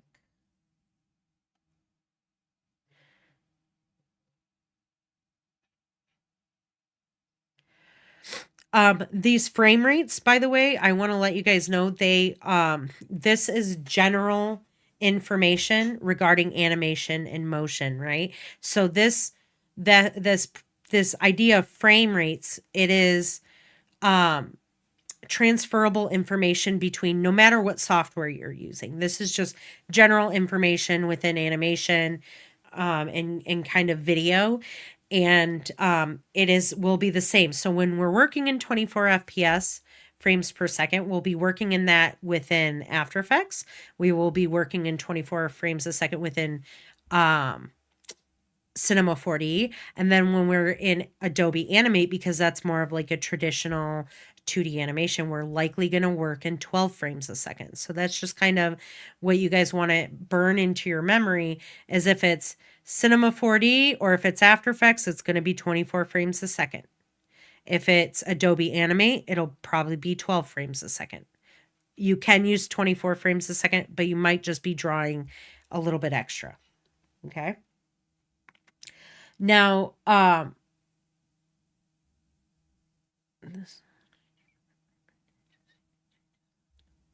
so when we're looking at the timeline here and we want to change, let's say we wanted for some reason to change it. Right now we're at the appropriate amount of frames a second, but let's say we needed it to be 12 frames a second for some reason. What we want to do is we change this within the composition settings. So remember when I told you could hit Control N to create a new comp? You can update these composition settings if you come up here, up at the top of top left corner of your software and you go to composition settings. It's also the keyboard shortcut is Control K as in kite. If you click that, it will bring up the settings to the current composition that's down here on your timeline. And if we look at these settings, I'm going to zoom in here. You notice that the frame rate option is right down here, and there is a drop down here that allows you to change what that frame rate is. Now, we're going to always keep it at 24 so you don't have to change that right now. But if for some reason, let me just get this to, gosh, it does not like when I do this.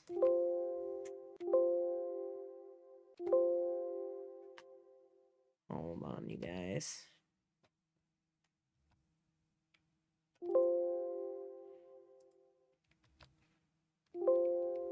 There we go. Oh, this little zooming thing doesn't like me today. Anyways, you can manually change this, right? You can come in here and click and change this, or you can click this little drop down here. Now there's a bunch of different options in between. These are different based on different types of cameras, especially these decimal numbers like the 23.976. Don't use that. Just always round up to 24. You'll always keep it there. But let's say we, for some reason, needed it to be the 12 frames a second. So I'm going to drop that down and I'm going to select that 12 frames a second. And notice our timeline changed, right? So the amount of frames that are in between 0, if I bring this playhead all the way to the beginning is at 0. And then I have it all the way over here to 1 second. You notice there's only 12 frames in between. So there's 1, 2, 3, 4, 5, etc. 11 and then 12. Whenever it lands on that last one, it just shows you how many seconds or what second you're on, right? And so right now it's at 12 frames a second. Let's change that back. I'm going to hit Control K to bring up these settings. And I'm going to change that back to 24 frames a second.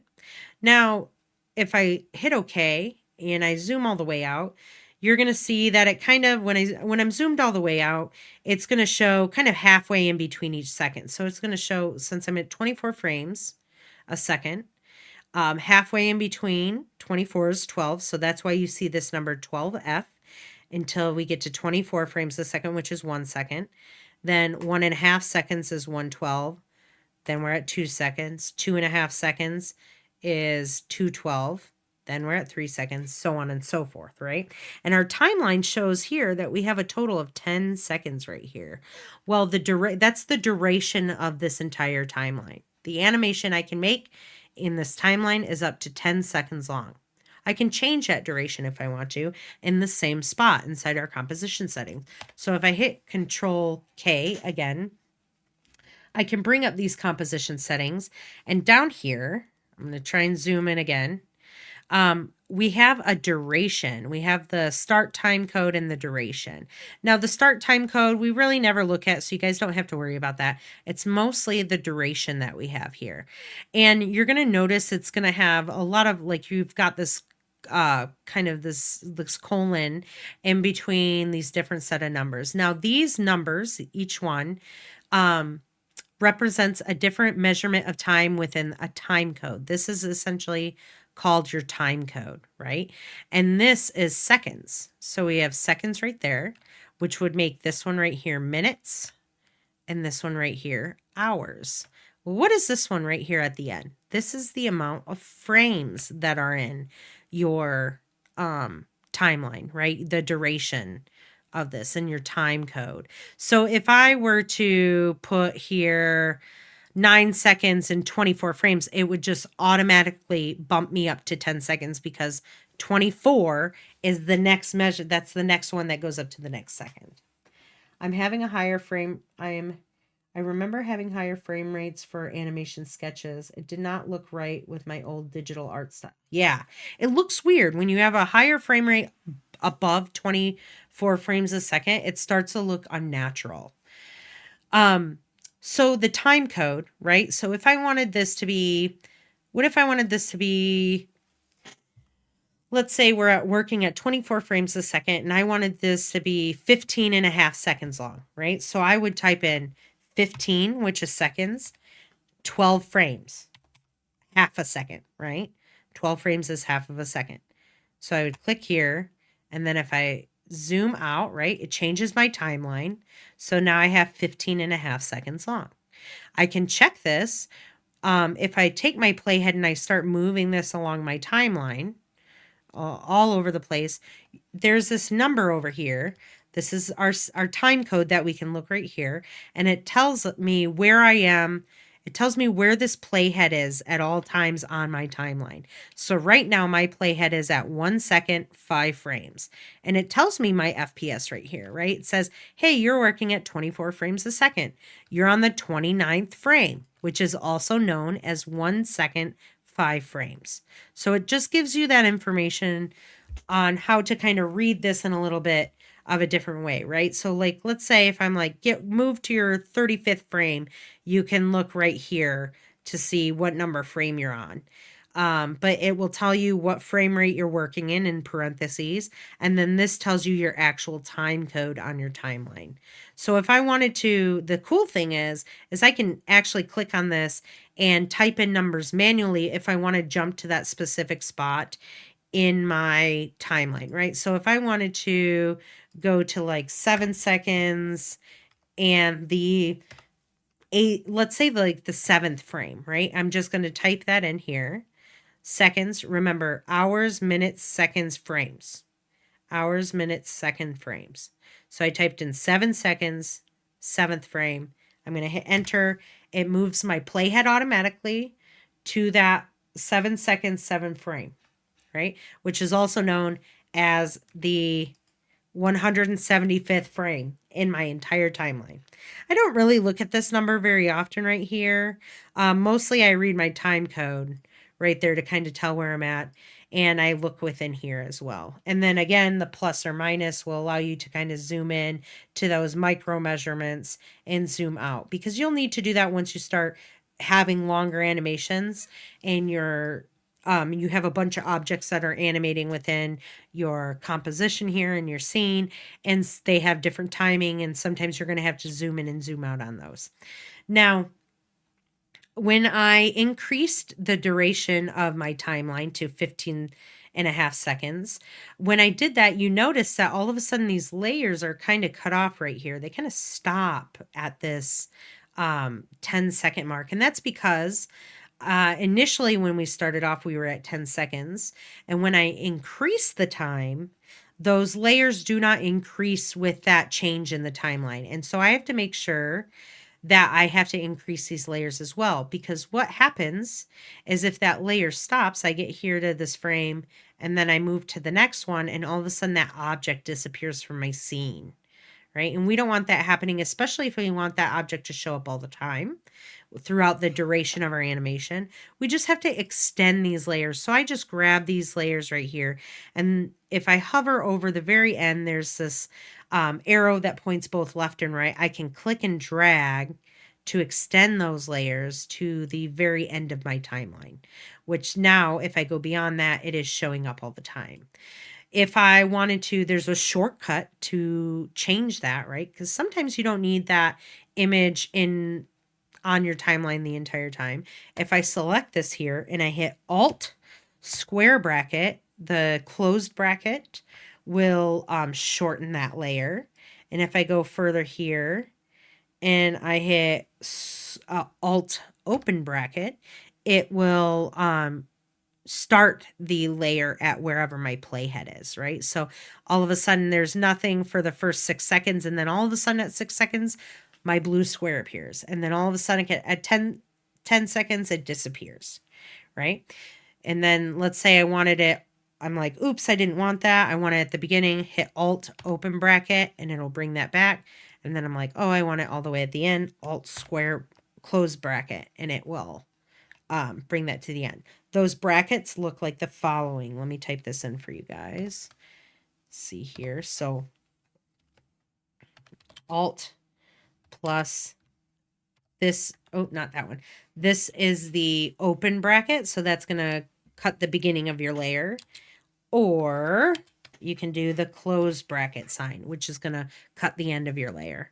So if you hit Alt plus the open bracket or the close bracket, it will just shorten or extend your layers depending on where you want it to start or end on your timeline. This is a lot of information. I'm very much aware. That's why notes are very important for this, right? So we've talked about time. We've got the timeline going right here. We've got 0 to 15 and a half seconds. That's an odd duration of time. You're going to find that a lot of animations are going to be very short, in fact. A 15-second animation might not be very common in class right away. We'll probably work it around 5-second mark, honestly, for the first few weeks. And so I'm just going to hit Control K again, and we're just going to change this duration of this animation down to 5 seconds. 0 frames, so it's an even 5. Actually, let's make it, yeah, let's 5 seconds is fine. And I'm going to hit OK.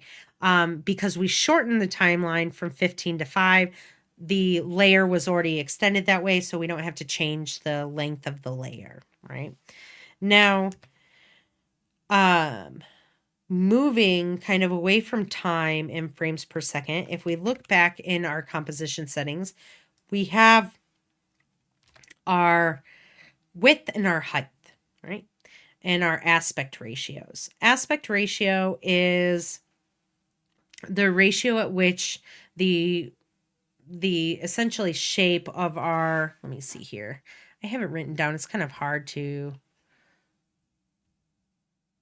let me see here. I might jump to that in a second.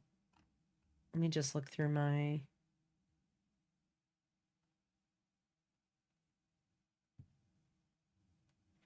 notes. I think I already did this.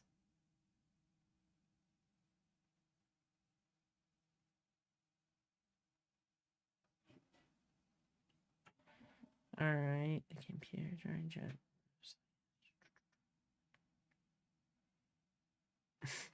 Before we get to this, let's look at frame rates. Let's do a demonstration of frame rates. I think that'll be beneficial for you guys. So let's put this one up here. I'm going to delete this one.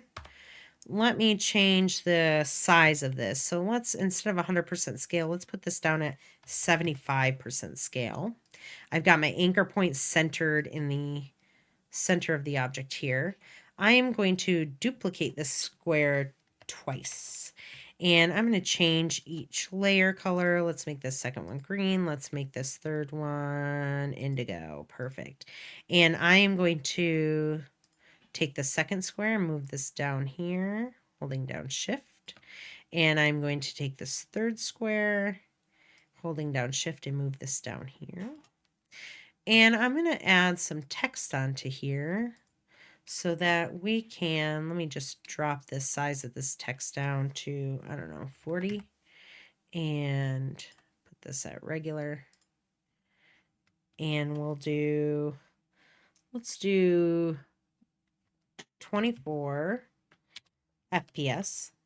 I just want to show you guys kind of an example of what these look like. And then I'm going to duplicate this twice, and we're going to change the names of it. So I'm going to bring that one up here, bring this one over here. I'm going to rename this one to 12 FPS, and this one right here to 6 frames a second. I think it's below 6 that we don't register. I said 10 earlier, but I think it was 6. So I'm going to now take this one and move this over here. It's kind of, oops, that one's going to be 12. Ooh, we didn't want to do that. This one's going to be 6. This one's going to be 12 FPS. Let me just set this up real quick.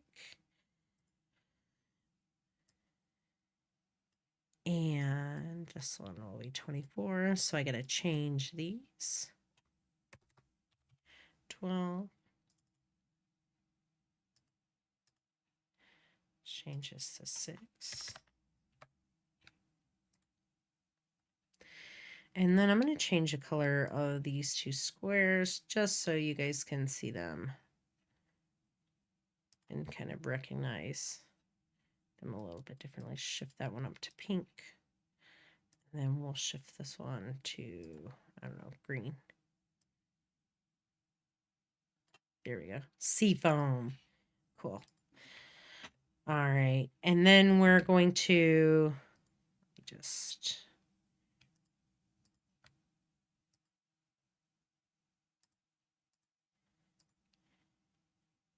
we're going to animate the position of these. So I'm going to select all of them. The cool thing is that you're making the same change to all.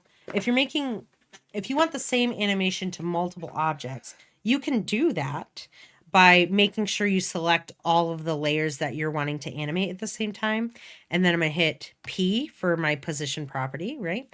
And I'm going to start them all right here. So I'm going to keyframe those position properties. And when I've got multiple layers selected, it's going to also turn on the keyframe, the little stopwatch next to these. It is going to record those starting there. And then let's go to 2 seconds. And we're going to move these all the way to the side. And now when I play them, they're all going to move at the same time. In fact, let me just do this here. So they're all moving at the same time. They're all moving at 24 frames a second, right? But what happens if we want to change this one to 12 frames a second? I am going to add an effect here called posterize time, which allows me to change the frame rate of this object without changing the frame rate of my composition. So if I go over here to posterize time, and I apply it to my second square here, and I type in 12 frames a second, right? And then I do the same here. I drag this posterized time effect onto the third square layer, and I change this to 6 frames a second. And now we start at the same position, we end at the same position, right? But what it looks like in between is going to be very different because of the different frame rate. So if I play it now, you can see what I mean, right? Essentially, what's happening is from this, on the 24 frames a second, from the starting position to the ending position, there are 24 different images being drawn in between that beginning and end position. On the 12 frames a second one, there are 12 images that are being drawn in between the start and the end position. And then same with the 6 FPS, right? There are 6 images being drawn between the start and the end position. And you can see how different they look as far as smoothness goes, right? And so that's really why we're going to be working mostly in 24 frames a second. Now, there are tricks when drawing will never work in 6 frames a second. But I just wanted you guys to see that as an example on how it looks so different when you change those frame rates, right? Now with the 12 frames a second, when there's hand-drawn animation, there's ways that animators draw objects to look smooth, and those are called animation smears. Those are kind of fun to look at, and I like to talk to you guys about those because it's a way to kind of trick the brain into seeing that smooth movement so that you only have to draw 12 frames a second, but it might look like 24 frames a second. And animation smears are essentially a way to distort an object or image, animation smears, that make it look like it's maybe moving a little bit faster or slower, or maybe that object is like distorting in a different way. So when you see like animations of like heads moving really fast, what they'll do is they'll smear, distort that image so that like Homer Simpson right here, they're smearing the look of his image between one frame in the next frame that gives it this look like it's moving a lot faster than it is, right? So animation smears are something that you guys can look a little bit more into on your own time, but these are really cool when you slow down like Looney Tunes or different animated hand-drawn traditional animation type shows or that we watch, and you can see these frames that happen in between time that look very weird, but they allow us to see a smooth motion that occurs. Yeah, there are so many ways to do an animation smear. Where do I find the frame rate? You find the frame rate in a couple different places. Angel, on here, you can find the frame rate over here on your timeline, right over here, underneath your time code. It shows your frame rate. It also shows your frame rate if I hit Control K. Oop, wrong, not here.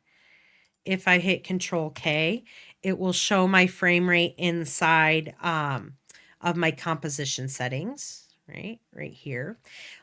It also, there's another place that you can check the frame rate of your compositions, and that is inside your project panel.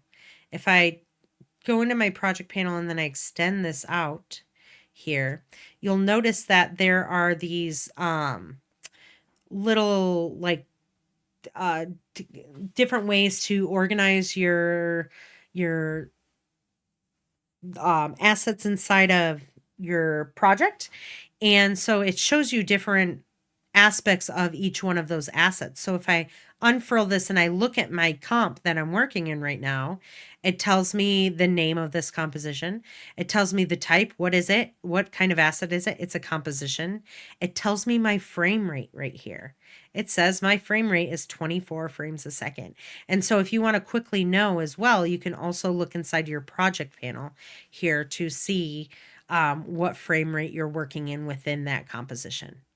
And so there's a few different places that you can find your frame rate inside of After Effects, but you should always be default working in the 24 FPS. Yeah, the possibilities for I think you guys should, when you're looking around at different types of animation and stuff, going into these animation smears on your own, and you'll find some really funny stuff from cartoons that you've seen in the past. And it's fun to look at and to see maybe how these traditional animators worked around not having the options that we do nowadays with this computer generated animations, right? They had to get really creative with it. And those smears is something they used to do to get creative with that. Let me come down here. One second, you guys. I just want to make sure. Okay, that I'm looking at that. Okay.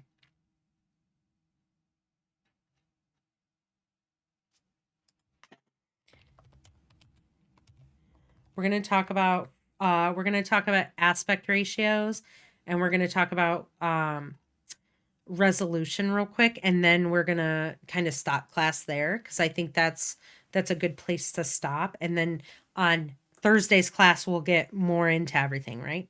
So I have, let's create a new composition for this. Let's rename this composition here because this one's like more like frame rate examples, right? So I'm going to, if I want to rename a composition, I can do it in a couple different ways.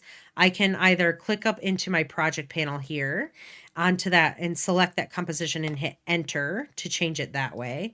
Or again, if I'm selected down here on my timeline, I can hit Control K and then it will bring up my composition settings, and I can just rename this one to frame rate.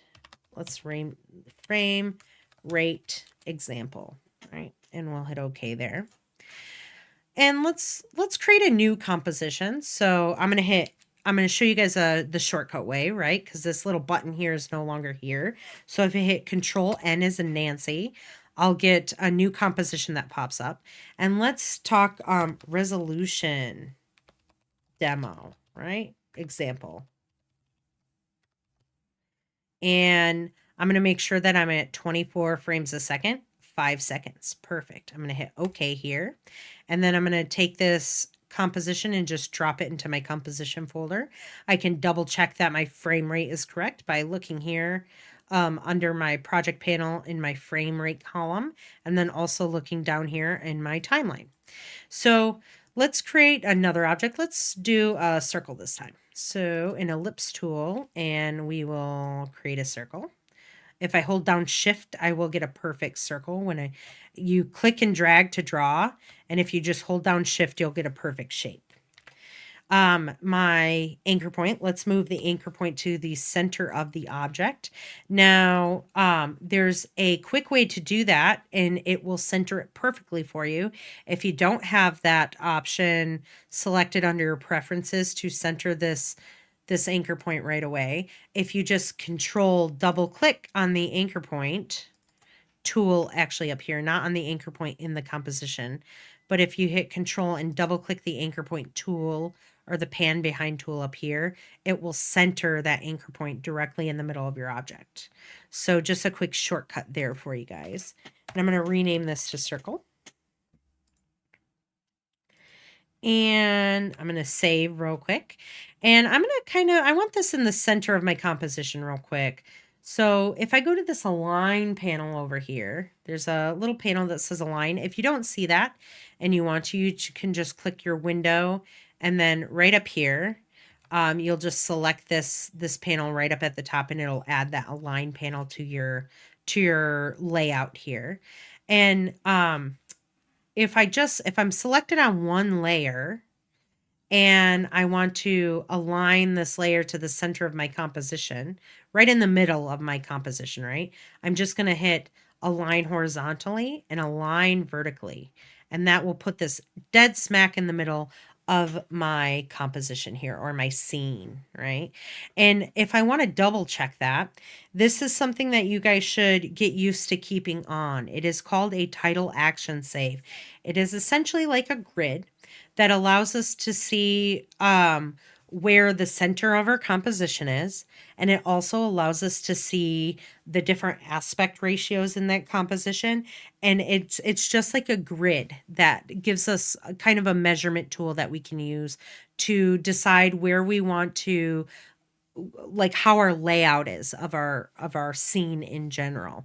And so if I click this little button right down here, let's see if I can zoom in. This little button here is kind of your grids option, and there's a little triangle underneath which shows that there's more than one option to use here. But let's see. Come on. Giving me troubles. There we go. If I click on this and I'm just like, I just want the title action safe, you're going to see these little lines appear inside of my composition. These do not show up on your animation. This is just like a guideline tool for you to use inside of After Effects when you're just working within here, right? So when you go to render out or export your animation, these do not show up. They're just there for the purposes of working within the program. You see me kind of zoom in and out on my composition here. I am doing that by hitting Control plus or minus, right? If I hit Control plus or minus, it'll allow me to go in and out of the composition, but I have to be selected within this composition panel. You can tell that by the blue highlight around the panel. Again, when I'm selecting different panels, it highlights blue around each one of them. So I'm selected in this composition panel. I hit Control plus, Control minus. It allows me to zoom into here. If you get a little lost, if you come down here to this little drop-down menu, this allows you to change the size of the composition within the scene here so that it's to what you want it. If I put it to 100%, it's going to look really big, right? So you want to make sure that when you're working inside of After Effects that you put this to just about fit. Fit will be perfect, right? It shows the entire composition. If you're zoomed in too much and you start working and you're not noticing that you're zoomed in, it can become an issue later on down the road, and it'll look like your image gets cut off at certain spots because you're not actually looking at the entire composition. You're looking in like a zoomed in part of it. So you want to make sure that you kind of see when you're working, you can see these like off composition areas around your main scene here that just shows that, hey, I'm, working within the appropriate space. I'm utilizing my entire composition and not just a zoomed in section of it. So learning to zoom in and out is really important while working, because maybe I need to get in here and do something really very detailed and minute, tight, like very super tight section of my composition, but then I'm done working in that. I don't want to continue working in that zoomed in view. I want to zoom out so I can see what it looks like overall, right? So just something to remember for you guys. Now, aspect ratios. What are aspect ratios? It's essentially the proportional, like it's the relationship between an image's width and height, right? So the width here versus the height here, right? And so when I open my composition settings, let's go here. The width that I have from left to right is 1,920 pixels, right? And the height going up and down is 1,080 pixels. That is a 16:9 ratio. And that's your aspect ratio, right? So if I lock that, no matter what I change this to, the aspect ratio will always be 16:9. 16:9 is what all of our screens are made up of nowadays. There used to be different aspect ratios that you could use. Let's see here, let's type that back in, 1920 by 1080. A lot of you guys might be more familiar with aspect ratios, also known as resolution, right? The resolution is 1920 by 1080. That's high definition, right? If I bring over, let me look at this here. And we click on this, right? Let's look at this image. This is a great way to understand aspect ratios. Your computer display is a 5:4 ratio. We don't really work in this anymore. These are old computer displays. These are old monitors that we used to work in. Nowadays, we usually work in a widescreen computer display, which is a 16:10. But because our videos or our animations might be played on either a computer screen or a smartphone or a television, we want to go with the smaller of the two, right? So we don't work in a 16:10, we work in a 16:9 aspect ratio. 4:3 used to be old TV displays. Like, those old big boxy TVs with the glass front and the big old computer monitors that were really deep and stuff like that. These ones we don't do these anymore, right? These were just for back in the day, TV, computer displays. DSLR cameras will do the 35 millimeter R3:2 ratio. But we're always going to work in a 16:9 unless you're doing something for like Instagram, which is a 1:1 ratio, right? It would be squared. So if I were to look at that inside of here and I were like, hey, right now it's a 16:9 ratio, aspect ratio, but I want to do it for Instagram, I would come into here and I would hit Control K and I would change this to, instead of a 1920 by 1080, I want it a 1:1 ratio, so it's a square, equal on both sides. So I'd put it 1080 by 1080, right? And so that means that my composition is now 1080 pixels wide from left to right and 1080 pixels tall from top to bottom. That is a 1:1 aspect ratio. So just kind of trying to figure out aspect ratios. You might work with this one more often than any other one beyond the 16:9 aspect ratio. All right. So that 1920 by 1080, that 16:9 aspect ratio, that one's the one we're going to use 99% of the time in class, unless you're wanting to export your video to be for Instagram, and then it would be like a 1:1 ratio, right? But you want to kind of know that before you're going to do anything. We're probably not going to do that at this moment because everything on like YouTube and stuff is going to be the 16:9 ratio. Now, what is a resolution? Okay. There's a difference between the aspect ratio and the resolution. They're related to each other, but they're a little bit different, right? The aspect ratio is the ratio of one, your width to your height, and the resolution is the actual width and height, right? So the resolution of this is the pixel amount that we have here. And 1920 by 1080 is going to be your HD resolution. If it were 1280 by 720, that's standard definition. So if I were to put in here, my width being the longest side, so that would be 1280, 1280 pixels to 720 pixels. That is still a 16:9 ratio, aspect ratio, but it's only a standard definition, right? We don't really use standard definitions anymore. That would be older televisions that maybe you guys were used to when you were growing up. Nowadays, 90% of the time in your household, things that you're using are going to be HD, right? High definition, which is 1920 by 1080. 1920 by 1080. Now, there is also something called 4K, which is ultra high def, right? And that aspect ratio is different. I'm just going to click on this. It's going to change the frames per second incorrectly. But it's still, I'm sorry, the aspect ratio is the same, 16 by 9.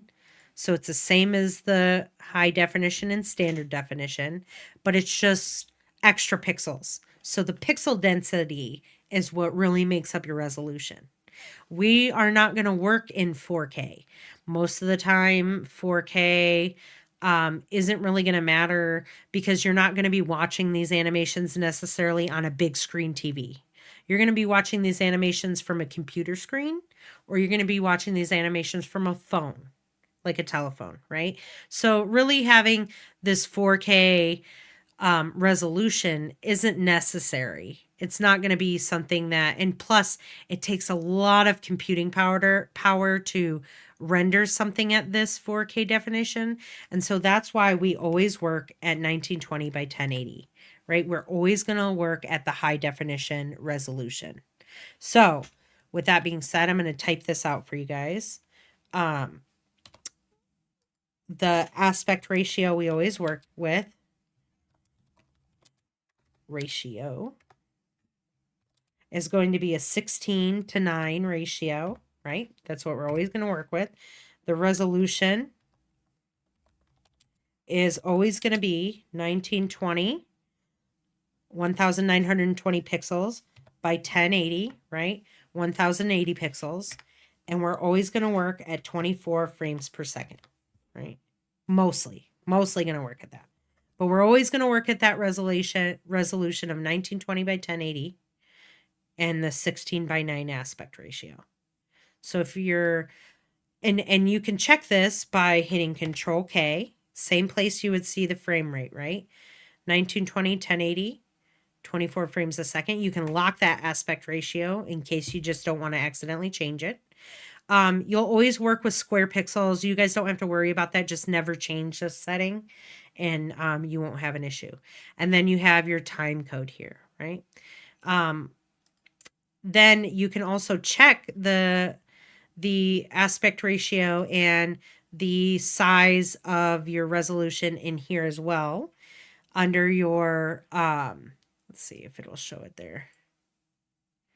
I can do it like this. If I right click and I go to columns here, I can show, if I don't want to see the in point or the out point, I can kind of customize what I'm seeing within here. You can see the file path as well, which is kind of nice if you have files in there. But let's say I want to see the normally it would have that on there by the size. It would show you 1920 by 1080, right? For some reason it's not showing it here, but it does show it right up here. If you click on that composition inside of your project panel and you look up here, you can see what resolution you're working at, and then you can also see your frames per second and the duration of your animation here. So just a few different ways to see where things are at, or what settings that you have everything set to inside of inside of After Effects. My caps lock was on. That's why it disappeared.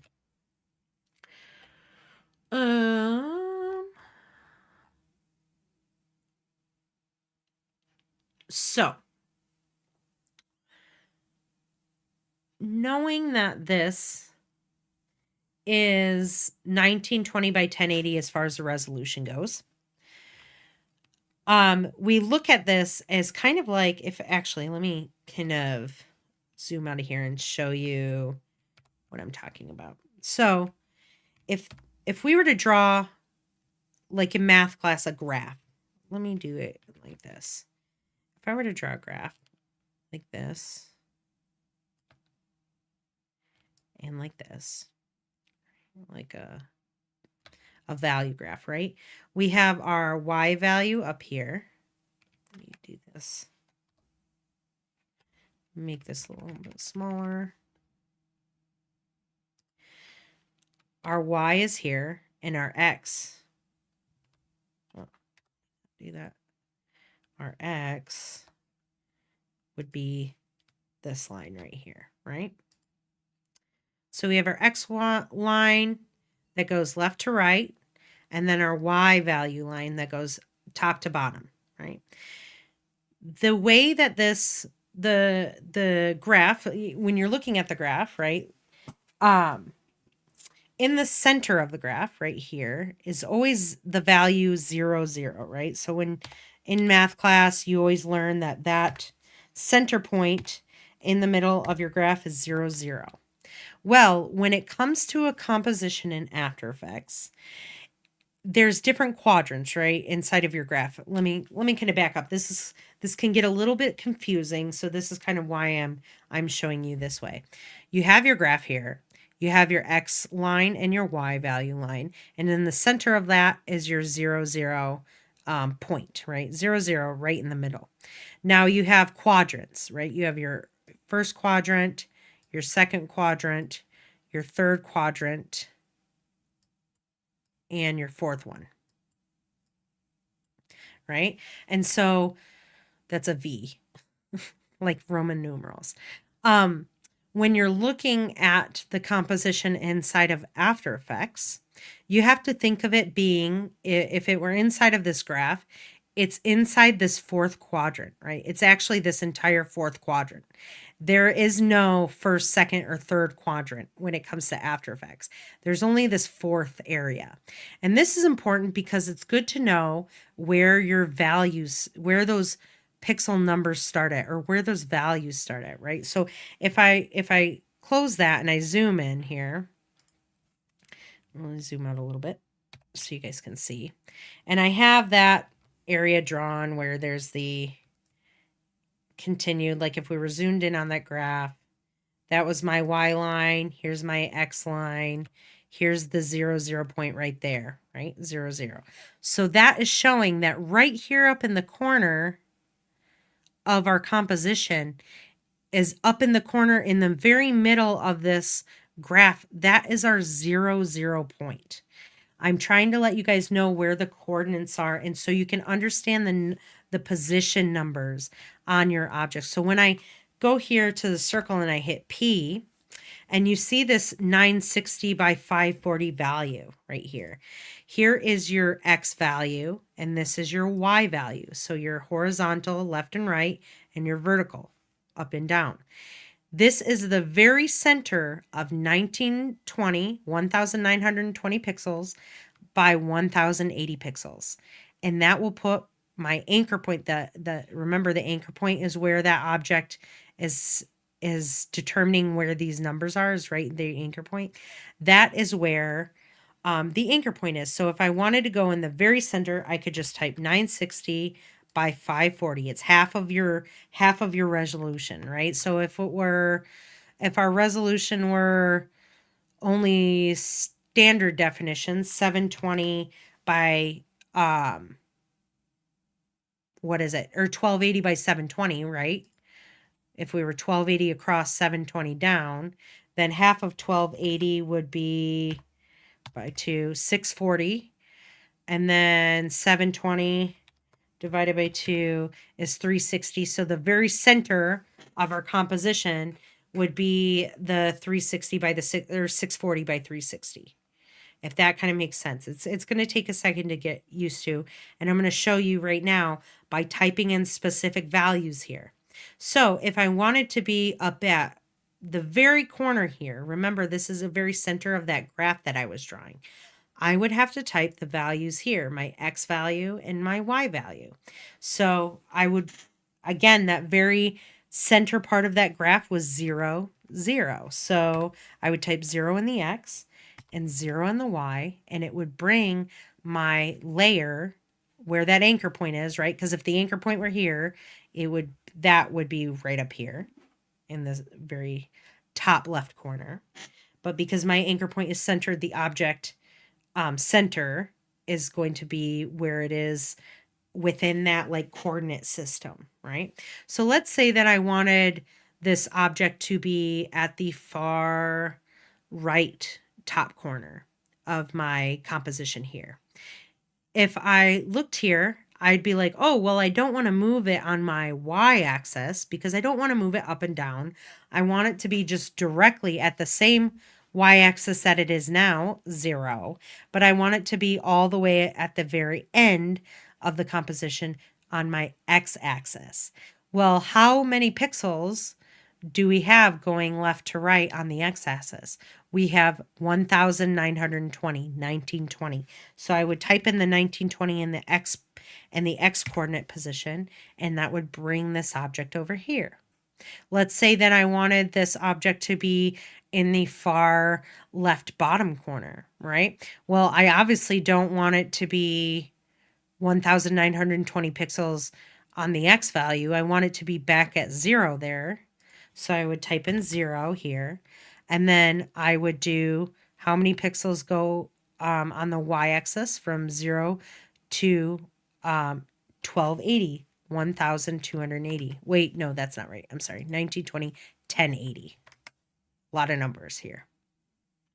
Because we're at 1920 by 1080 resolution. So the 1920, 1,920 pixels goes on the X value from left to right, and the 1,080 pixels goes from top to bottom on the Y value.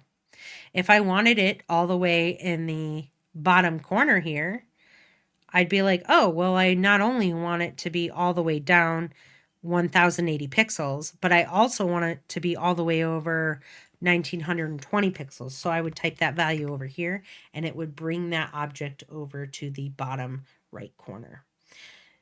That's kind of a lot, right? Is that making sense for you guys?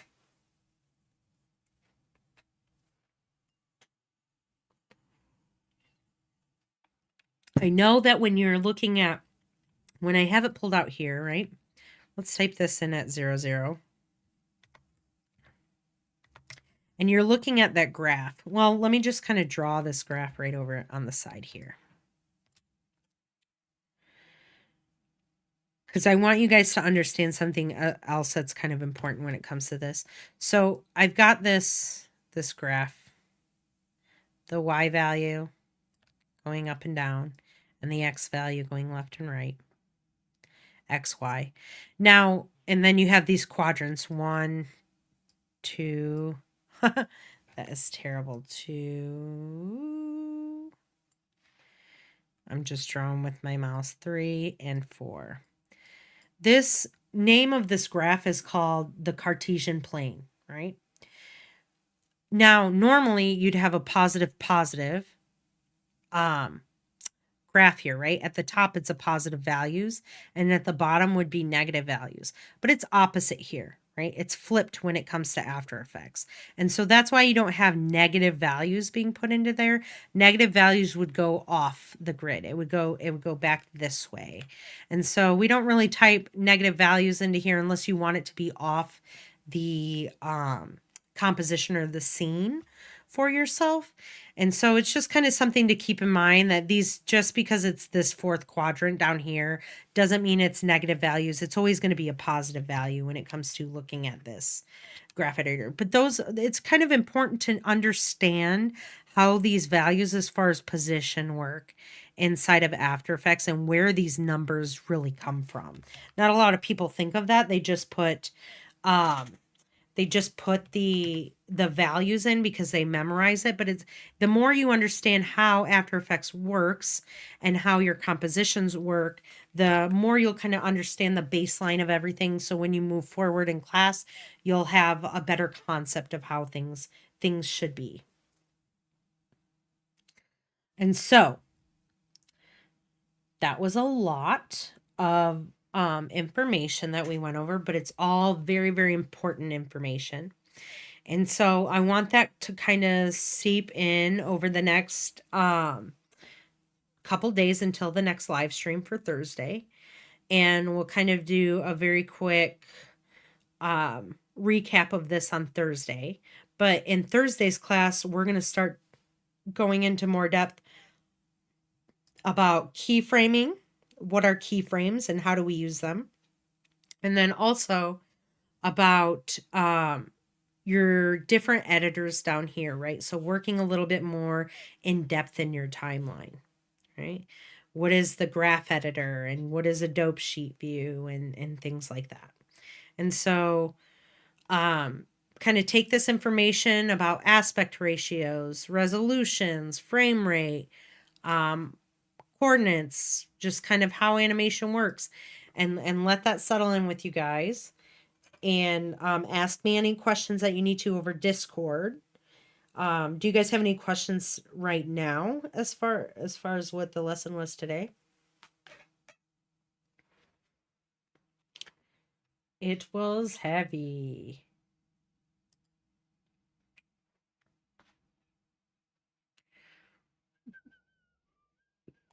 Let me see here. Open this and talk a little bit more about this for a second before I end class.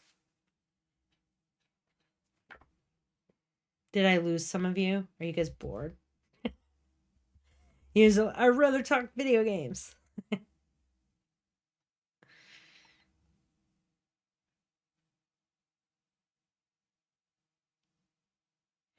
Nice. No questions from Logan. Anyone else have questions?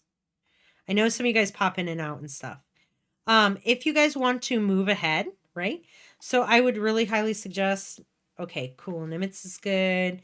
Go through these, do these, watch the introduction and motion graphics, the principles of animation, especially that one, really good ones, and the different types of animation. You guys can start doing your participation questions.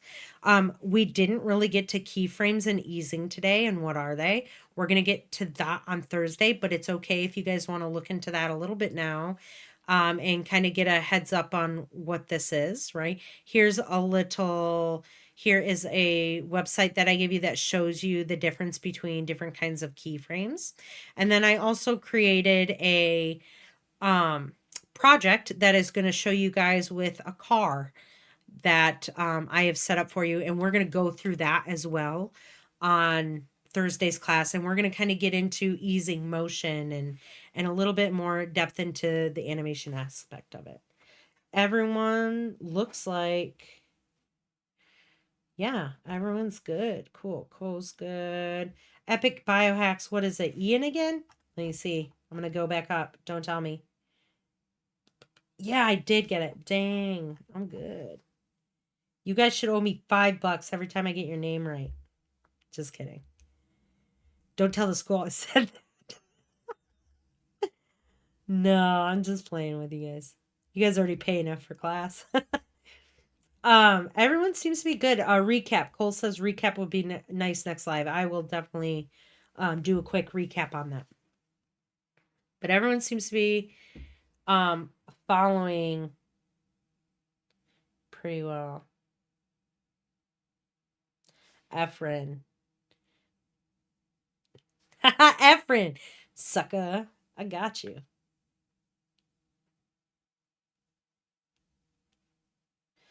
Yeah.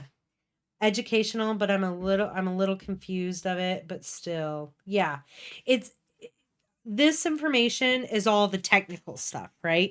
So, you won't tell so I'm gonna snitch. I'll snitch on you, Logan. I don't know what for yet, but I'll snitch.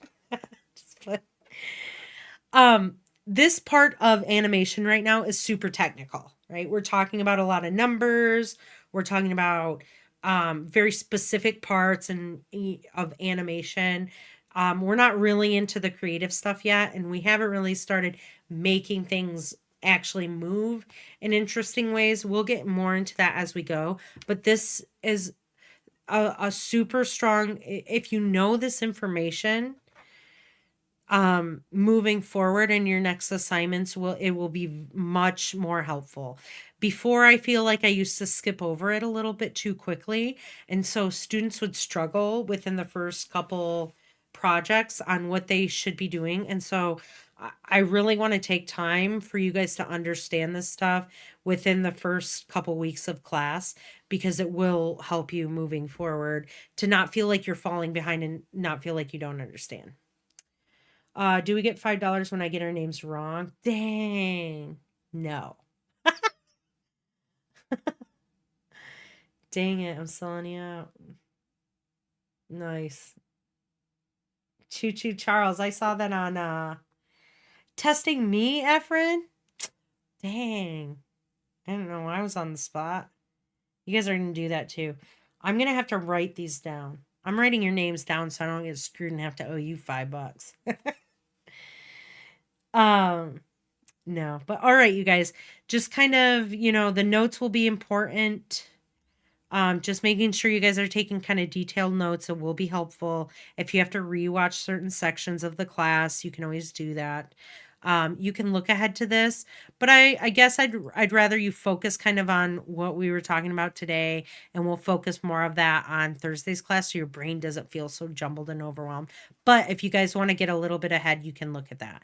And you can always start your participation question in this project as well.